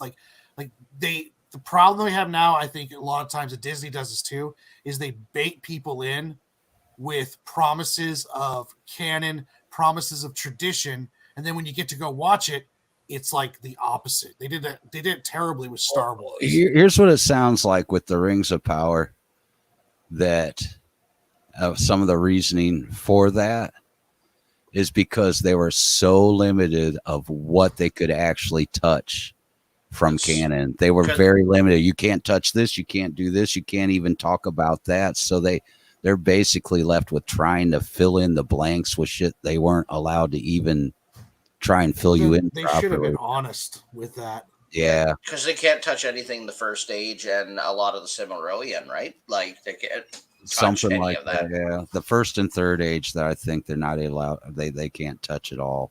And I think another thing too is like if you can't do important stuff, it's gonna hurt the series. Don't pump $100 million into this shit. Just don't do it. Go find something else that you can touch, that you can play around with, you can do whatever you want. There's lots of canon stuff out there. There's lots of material. It's like, we really want Lord of the Rings. It's like, well, if you can't do it right, all you're going to do is piss people off. And this whole thing where if you don't like something, we're just going to shame you into liking it. It's not going to work forever. Yeah. Everybody's caught on to that damn trope. It's like, oh, yeah. Well, if we do a terrible job, we'll just blame it on incels or whatever the hell they like to use. It's one of the reasons I had to take a very strong step back from Doctor Who as a whole. I got tired not of Doctor Who itself, but of the fans. Yeah, it got pretty toxic there for a while. They hate each other. That's the key of it. That I'm just like, what the hell, guys? Like, same thing with Star Wars fans now. My main issue with it is that Chibnall doesn't know how to write and be a showrunner, man. If they want that series to be good again, they really need to bring back in Russell T Davies, man. Which, from what I heard, that's going to be the case. He's coming back. Chibnall's gone. Hopefully they get Moffat back because he did some of the better writing stories in the earlier parts of the series. Can somebody, while they're at it, tell Seth MacFarlane that the Orville was supposed to be a comedy show? Because I'm pretty fucking tired of it right now. They made him tame down on that, man. Dude, it's not even a comedy anymore. It thinks it's Star Trek. They want it to be Star Trek because it's better Star Trek than Star Trek. But I liked how it was. So did I. Yeah. They maybe went a little overboard with the comedy at times, but if they would have backed off on it just a little bit, it would have been fine. I tried. I've been watching I think it's called New Frontier. They put the tagline on it for this new season of it or whatever, and it just feels like a new show. It doesn't feel at all like the same. Yeah, you're right. Yeah. It's a shame too because they had a lot of good things going for it. No, right now for the good Star Trek, it's got to be Strange New Worlds, man. Say it's definitely not or anything, but have you seen Strange New Worlds at all? I think I made it through a little bit of it. Tried 3 episodes of it so far, and I've just every time I'm like done. Really, man? Can't do it, man. I don't know what it is. I think I've watched since that's one that actually even Larry didn't complain about, man. Well, I mean, and he's usually pretty hardcore about how they treat Star Trek. He ain't wrong. I thought they felt the first one I was on the fence about, but after the first one, I was like, okay, yeah, all right, I can dig it. I'm picking up what you're putting down. Yeah, I thought it was good for the most part. There was one one episode where they had them in like kind of like reverse of their characters kind of thing, almost like a cosplay kind of thing. And that one I didn't really like. First one I was worried about, but other ones outside of that didn't seem that. I kind of dug them. It felt like, it felt like Star Trek again to me. Yeah, some of the stuff I've been watching lately, I wouldn't say it's been super spectacular. Although I have got finally a chance to get into the 6th season of Better Call Saul because I couldn't get my hands on it till now. So Yeah, I haven't got to catch up with that either, man. It sounds good, like man. you did a really good job, man. I the entire series, honestly, I really have enjoyed it. I thought it was going to be like a quick, that was fun anyway, but I dig Yeah. it.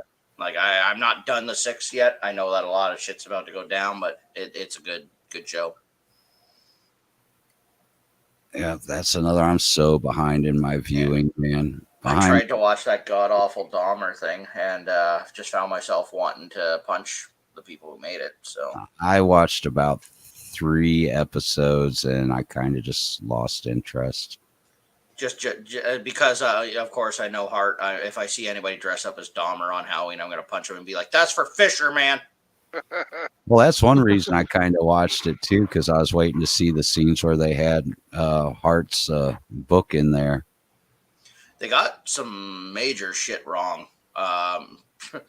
Chiefly the fact of Chicky there being his neighbor is completely fucking wrong. So, Well, basically what they did with that, because a lot of the accounts was from 2 different ladies, and they kind of just combined the 2 together is what they did for the show. That's why that was like that there. makes And sense. they do that in shows and movies when they're adapted over from something where they'll combine characters.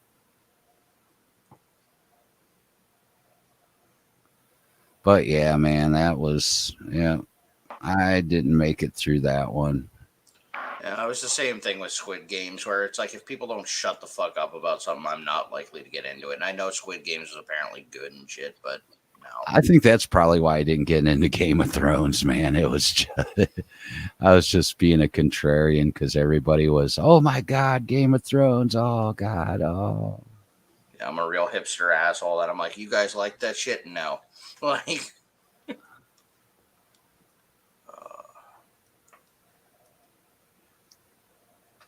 just watching all these layers go down on this small little details is great. Oh crap, that doesn't work. Just been power writing comedy. Like, I think I filled up like 6 notebooks in the last month of just Sweet. jokes. Good. Well, it's what I do while I'm also like, booking all the songs in and I'm playing the fun host and all that between it while I'm listening to goddamn Lady Gaga and shit like that again. I'm also writing down a joke or something like that and getting ready. And half the stuff I may never use, but it dawned on me too that if I just passed my 34th birthday, there's a chance that, I don't remember half of what the frig I've wrote over the years and can't just snap it off like that. So it's good to have it somewhere. Yeah. Yeah. I've been very fortunate to not have any like super Karens at my shows or anything like that. And I've only pissed off one patron extraordinarily bad and one booker really bad. So she got it mad at me because she was like, "Oh yeah, all you guys got really good responses tonight. I don't know why I didn't." I'm like, maybe because the audience has heard your same jokes for the last 5 shows. And she's like, "What? Do you want to make a deal out of it?" I'm like, "No, because that would require you actually writing something." I have zero fucking patience for any of it. She's the same chick though, and I know she don't watch anything without a female host on it. I'm gonna go out and say that, so I'm safe on here. Get used to it. The older you get, the more you have zero patience for shit. Well, she's the one that she's got the balls to tell everybody else on a show that you need to come with fresh material, which half of us do anyway, and then does her own, like, she's an award-winning, like, comedian and uses her practice shit. I can understand it when you're working out a routine. You know, that's kind of the idea a lot of times in stand-up is Yeah. you're working out a routine, but to just keep doing it over and over. If it's not working, then you rework it and it's Yeah. not the same thing, you know, or you get rid of it if it continually doesn't work. No, she also got under my gall on that one because she was the host of the show, yet still took the final slot on a show. So she was the closer. That's fucked up. I'm like, you don't fucking do that. That's so fucked up. I don't care if you're trophy winning, almost wrote a show that, you know, didn't make it through and they had to punch up the line. So now you're mad because it's not the show you wrote. Like, golf. Like, It's like everyone that's a fucking Eisner winner writer. Like, fucking everyone won a goddamn Eisner damn near. I mean, I haven't won one, no, but I mean, I've only been writing in comic books for fucking, what, 3 years, 4 years? Oh, I get what you're saying though, man, for sure. They automatically put that tag on where it's like, what the hell? I'm an Eisner. It's like, yeah. Anymore with that, it's almost like you know, when you win a battle of the bands. Yep. You know what I mean, man? It's like, oh, okay, so you could bring more. You brought more people out to the show. Doesn't mean you're a better band. I'm gonna start saying And that. of course, some of the judges may be slightly biased, depending on connections and all that shit. You pimping human hunters? It's never John? really about the Yep. better stuff. What's up, buddy? You pimping human hunters at your shows? Pip, Be like, hey, if you go to Kickstarter, fucking get on Human Hunters and buy that shit. Do it. I've been checked out, man. I still gotta get my hands on some Ninja Bimbos. That's the one that most of my friends are like, can you say that name one more time for me? I'm like, oh, fuck yes. Like, Ninja Bimbos versus zombies from deep space. Don't we have that? that shit's great. I think it's in there unless you deleted it out. I didn't delete it. It's probably No, just. I gotta dig deep on all you guys and start figuring out all of it. I know, Warren, you still got Sick of Joe 2 coming, right?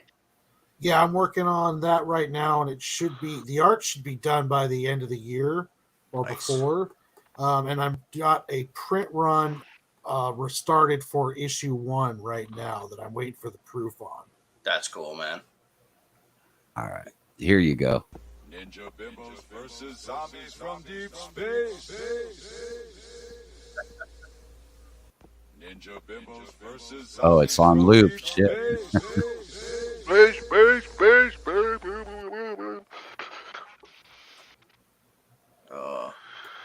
I had to bounce somebody from the bar there the other day. I had to put it in order and be like, guys, you got to hire a freaking bouncer because I don't want to have to do this shit.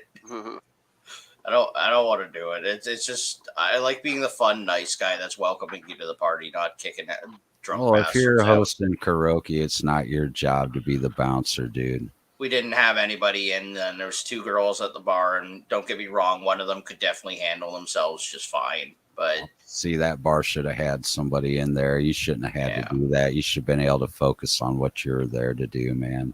yeah, but I'm also not going to let somebody get punched in the face. I'm going to grab that Well, guy. yeah. Yeah.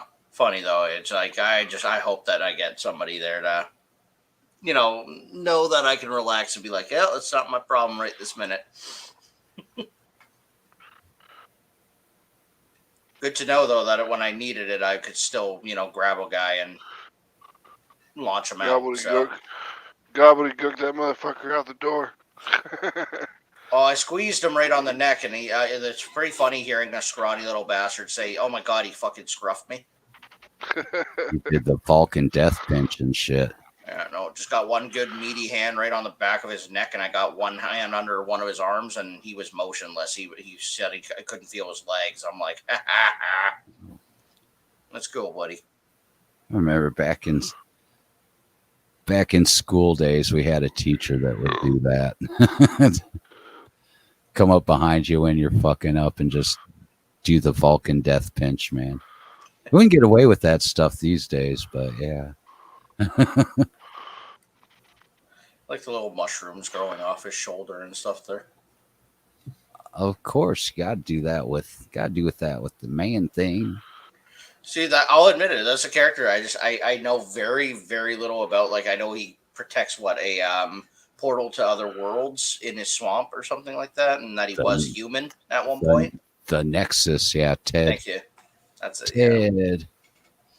Just never been a character that I've really looked deep into. He's in a game I play, like a card game. That's about it. And I'm like, okay, he's cool, but That was actually one of the Marvel characters when I read Marvel back in the day that I used to like, man. And I liked it especially when they did the Micronauts Man Thing crossover. That was pretty cool. I dug that. And plus the creator or co-creator was an artist from here in Fort Wayne, so that so was biased. Got it. yeah. Well, I liked it before I knew that. I didn't know that till years later. I'm just busting your balls there, man. I just like the design of them. I like the whole idea of it. It's cool. Protectorate of you know, I would say he's probably one of the environmental Marvel characters in a way, the earliest one. So is that what I'm out of the swing of? Is Max? You say you got Human Hunters 2 or what is it? Human Hunters. Human Hunters 2. Human Hunters 2. Okay. How's that going? Is it up on Kickstarter right now? Yep. It sure is. Cool. I'll share it out there for you. How many days left, man? Like 23, something like that. We got plenty of days. I'll pimp that shit. Definitely. That's a great one. I got a lot of especially this time of month, man, like horror fanatics everywhere. So just classic movie monsters, and definitely I got some crowds that'll like that. Yeah. What about you, Phil? Are you working commissions right now? What are you up to, man?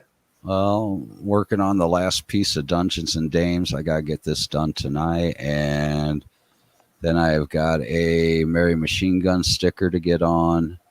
Nice. And then after that, Larry wants me to work on a logo design for his new IP.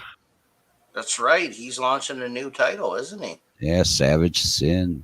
That's cool. Good for him. So I figured I'd dust off my graphic design stuff once again. And it's like, sure, I'll give it a shot. You like it? We're good. If not, I'm not going to be offended. If you say, screw that, Phil, I'm going to get something else. Well, it sounds like a lot of you guys still busy. I saw the link and I was sitting here and I'm like, you know what? I'm not a miserable cocksucker yet in the evening at the night. I've still got some energy to behave a bit. Might as Behave a bit. a bit. I'm never perfect with it. Let's be fair. None of us ever are. Yeah, It honestly, always happens. It happens, man. I feel bad though. I haven't exactly been around, and it seems like I guess LP shows now are like on days of the week that I'm always friggin' busy. So And I think it's what, Fridays now, right? I Yeah. think it's switched over to Fridays. which means that I'm usually at the bar by that point. Oh yeah, that's right. Yeah. And I go on Fridays. I'm there till 2 a.m. So it's not even like a super late bar. So that's nice. But yeah, it's like 1 a.m., 2 a.m., 2 a.m. For my Friday, Saturday, Sunday, or sorry, my Thursday, Friday, Saturday. Then if I got comedy shows in there, like tomorrow, I'm actually doing a comedy gig at 7:30. Then I go right to the bar immediately after. So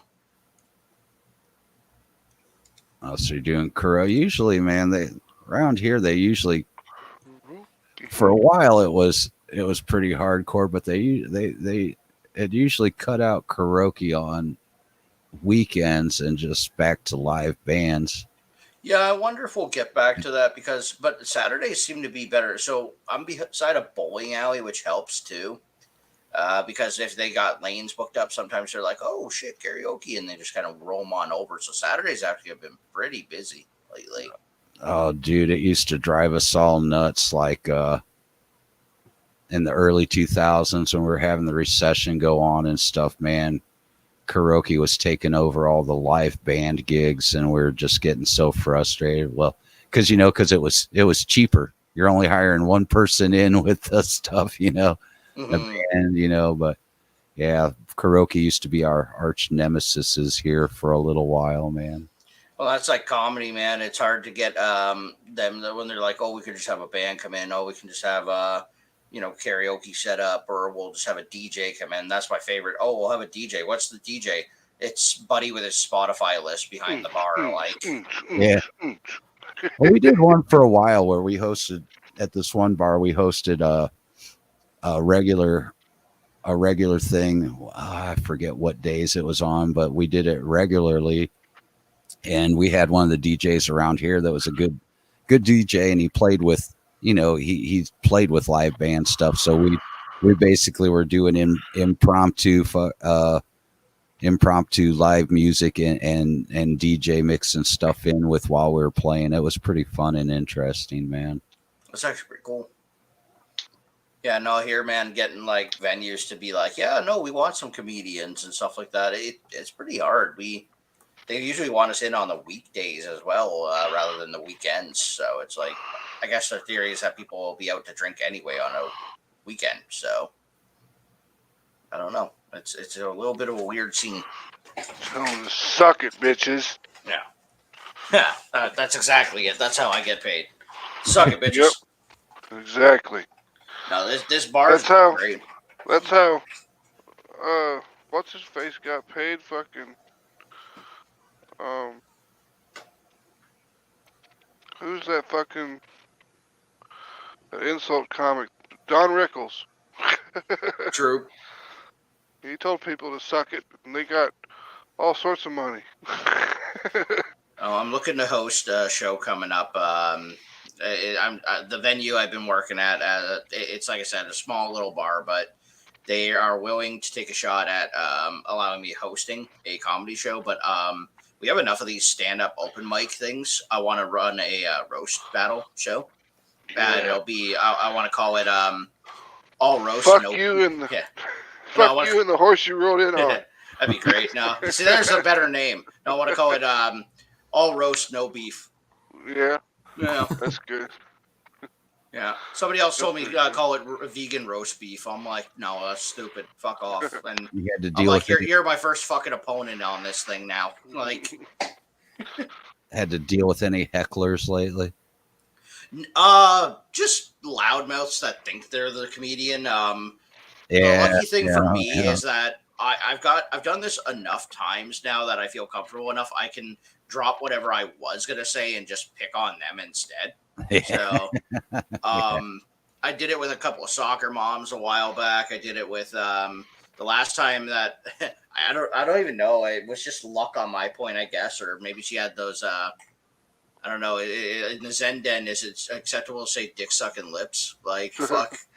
Like this chick in the front row wouldn't shut up. She was interrupting like 4 or 5 of the comedians that were coming up to the stage. And finally I get up there and I'm just waiting and she's just staring. She's like, are you going to tell a joke? I'm like, are you going to shut up? And I just waited. And I'm like, I've heard you over everybody else. All my friends have got up here and I keep hearing you. And I walked right over, stood right by her. I'm like, what's your name? And as soon as she leaned in to say it, I'm like, I don't care. Shut up. No one cares what your name is. I catch this one dude on YouTube from time to time that deals with that a lot, and he puts up the post when he's doing that. You ever seen what's his name? I think it's Steve Hofstetter or something like that. Yeah. I think actually recently me and you had a little back and forth about this dude. I like his style a lot. That was the last time we talked about that. Hell, that would be like 2-3 months now. Yeah. I go on these brief wanderings, I guess. There's some new stuff out there that I haven't got to catch yet. Like I think Patton Oswalt's got a new one out, and there's several other people like that are There's this really big difficulty though when you do stand up, man. If you watch too much of a certain like comedy special or anything like that, and you start to write, you'll find out that your jokes start sounding a lot like those comedians, and you got to be very careful. Okay. Yeah. One of the guys I did a show recently with, he did it great. He realized that he was writing jokes for another comedian, but he did an impression of the comedian at the show. These were original jokes, but they sounded like Mitch Hedberg jokes. So he just pulled out from his pocket like an actual pair of glasses, put them on, and the impression was perfect. Like he did it great. But he just became like Mitch for like 3 minutes of his thing, and he was like, I couldn't deliver those jokes as me because they don't sound like me. Like I'm like, that's good. I like that. And I'm a huge Mitch Hedberg fan, so. Oh yeah. Took me for a while to get him, man, to get his humor when he first was out and about, man. The funniest thing about it is that this guy did like a bang on impression of him.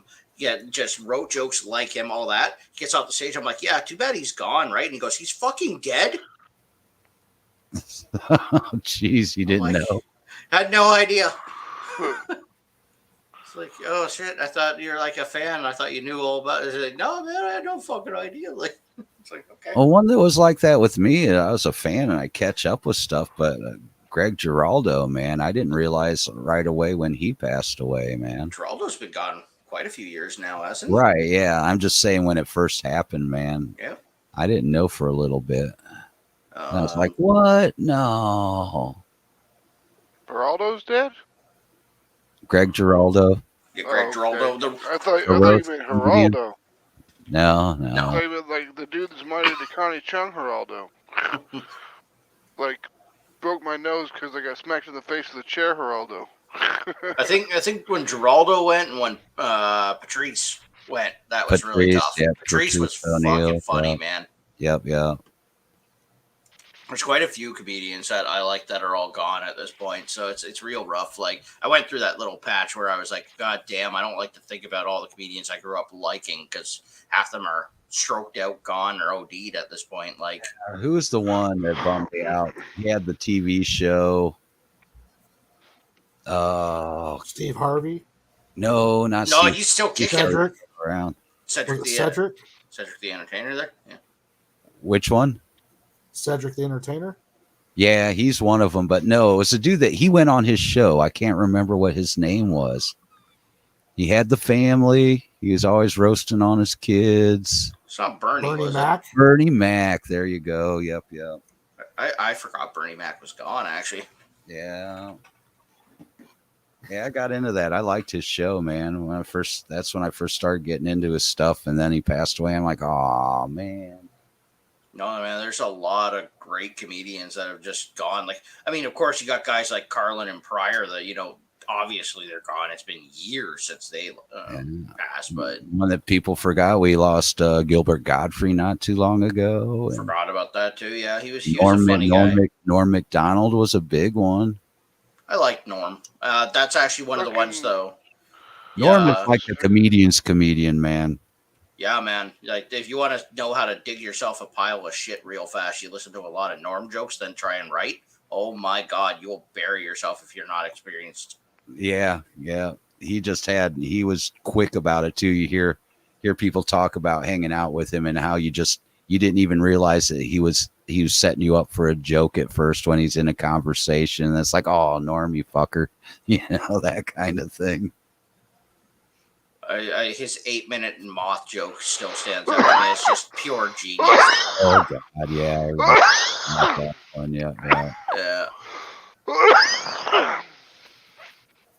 That's actually the last one I went on a huge bender of was it was Pryor, and I had to watch and look over. Like I threw out probably 6 pages worth of jokes because I'm like, this sounds like Richard Pryor.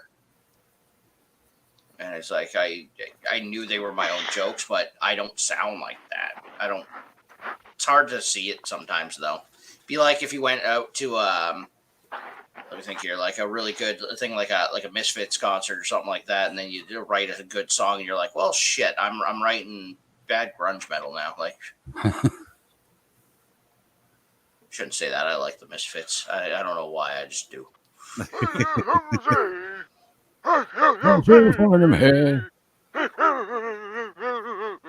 Well, no, the main thing with Misfits would be all those, always Some good operetics. It's like if the Ramones got a little bit more lessons in singing. Yeah, Ramones. That's one thing I used to do if I'd go to Buddy, be doing karaoke, man. I'd show up and I do sedated. I love to do that one. That's fun. I do Sex Pistols. I do Ramones. I do I do some Rancid actually. Rancid usually gets really good feedback. Yeah. Lately though, it's like, because of the crowds that I get in and stuff, I got to pull out things like Blink 182 and shit like that. And Yeah. I'll do fucking Dead Milkman, and he'll be like, I don't have it. I'll be, that's okay. I don't need anything. I'm sorry. I'll just be like, you know what, Stuart? I like you. That's the You're thing. not like people here in the trailer park. No, don't get me wrong. They're good people. They're fine Americans. They're content to sit back and maybe drink a cool Coors 16-ouncer and watch some more Mindy on Channel 57. They're good, fine people, Americans, Stuart. But they don't know what the queers are doing to the soil. I learned about this about 10 years ago. The summer my oldest boy, Bill Jr., died. Damn. They got the carnival. It comes through town every year. Came through this town. This year it came through with a ride called the Mixer. And the man said, keep your head and arms inside the mixer. Bill Jr., he was a daredevil, just like his old man. And he had his hands and head out, and he said, look at me. And pow, he was decapitated. They found his head over by the snow cone concession. 2 weeks later, I got a pamphlet in the mail from Pueblo, Colorado. And there was a pamphlet in there, and it said, do you know what the queers are doing to the soil? Now, Stuart, if you look at the soil around any major metropolitan area in the United States of America, look at it. Look at it, Stuart. Look at Des Moines, Iowa. Perfect example. You can't grow anything around it. You can't build anything on it. The government said it's due to poor farming. But I know what it is. I know it's the queers. They're in it with the aliens. They're building landing strips for gay Martians. I swear to God. You know what, Stuart? Somebody put a quarter in Jukebox Max over here. Stuart. Look at him go. Jesus Christ, man. Stuart likes winger. I had one dude. I got to give him this. He requested guar at a tiny little freaking hillbilly bar, and I was like, that's pretty great. What you were talking about earlier, that's one thing that always bugged me, that when you said Blink 82, the one thing that always bugged me was them making a genre called pop punk. Pop punk, yeah. I'm sorry, that went against everything that punk was about, man. Everything. It was like diametrically opposed. They should have just called it pop players that couldn't play technical fucking stuff is what they should have called it. I get into a little bit of everything over there. I do some ska music. I do old school, Johnny Cash, and Well, granted, Peter Gabriel, for Christ's sake. Granted, I didn't mind stuff that they put in the punk category. I just don't think they should have ever called it pop punk. I liked how you almost called it pop cunt. Pop punk. That makes it sound sledgehammer. Yeah. It's one of those things you find weird things your voice can do when you host enough karaoke, and people are like, get up and sing something. I'm like, all right. That's how I found out I can do a bit of freaking The Police and stuff like that. And I'm like, why? I hate half this music. I like to get up there and sing the wrong lyrics. It's like the policeman. Punch your fucking face every single day. I'm gonna choke you, yeah, the fucking neck. I've been choking you. I used to Weird Al Yankovic a few songs, stuff where you're on stage, you're doing the gig, and all of a sudden you forget the lyrics for a song, man. You're like, and you can't grab them. You've done it a million times, but for some reason that night the words just are not coming to you. Too many Jaeger bombs. Something like that. Say But- you're but doing what- actual band shit, not karaoke. It's the key Right. here is talent. Yeah. Something that karaoke don't Well, got. sometimes I would. You need a teleprompter, Phil. Sometimes I would do that. Oh, dude, people give me shit if I had stuff on a music stand, you know. It's like, what the hell, man? It's not like you can even tell I'm looking at it, man. Just leave me alone. I can't remember what 50 plus songs we've got in all our sets, you know, at any given moment, all the time, man. Give me a break. Plus, you know, on break, if people are out there smoking me out on break, you know, and then you forget a few more words. And, and then there was a technique that I always used too that worked out really well. I called it Cobaining it, where you just kind of mouth, yeah, made it sound like the words, but you didn't know the words, but there's kind of still that syllable, and you're hitting the downbeats, and that always worked really well. That's what I'd always call it. So I'm going to Cobain it, man. I don't really know that one. I'll Cobain it. We got a local comedian here actually that is okay with it, and I'm glad that I do most of my shit off the top of my head and I remember most of my sets, because this guy got up there. It was a rather newbie. He left his notes on stage but thought they were hidden. So literally the first thing that this comedian does is just lean over and he plucks them with the tape and everything right off from the back of the thing that was hidden from the audience, and just goes, "Look, I found comedy notes," and starts reading the jokes off. It was like, oh shit. Wow. Yeah, I don't know. That makes me so nervous to ever write anything, or like you say with song lyrics, of having them like close by. No, I wouldn't be able to do it because it's an expectation, right? Okay, how's that for you, Warren, man? Give me a sec here. Tits and ass. Tits and ass. That is cake. I don't see anything. She brought enough cake for the class, that's for sure. She's got some ass. Oh, there it goes. My laptop is running slow today. Slow dogging. Looking I'll good. probably still mess with the horns, though. It wasn't quite like we were thinking, kind of, but not. I had a little blue in there, and just, you know, for the shadow area and stuff. The fact it's actually got gears that serve a purpose on it versus just random gears means it's actually steampunk, not arbitrary bullshit steampunk. I appreciate that right away. Now that you're zoomed in enough to take the ass out of the equation, I can actually notice details. There you go. Yeah. Yeah, like a lot of the little metal plates on it and everything like that. I had the wood grain mentioned that in off air. I don't know what it is. Line artists, they will put more than anything I see. They will put more detail into a gun than anything else, man. I swear, it's thing. Called gun porn, and it's elegant as fuck. Okay. I like that design though. That is a cool design, Warren, man, on that gun. Oh, thank you. Yeah, the tubing and stuff really pops on the it. most badass fucking paintball gun ever made. I'll have to dig up one of my It's a Steam. CO2 cartridge the size of your fucking fist. I was into the steampunk thing for a while, way back. I'll have to dig up that one sketch of steampunk gun design I'd come up with a long time back. Show it to you. You've never drawn anything in your life, Phil. I know, I never draw. You know how long I've been hearing about I gotta get back to the basics of my line work and stuff. It's like, yeah. What? Yeah, well, I have been a little bit. Even digital. I'm getting used to digital again. I just started. It's still got a ways to go. It's cool, man.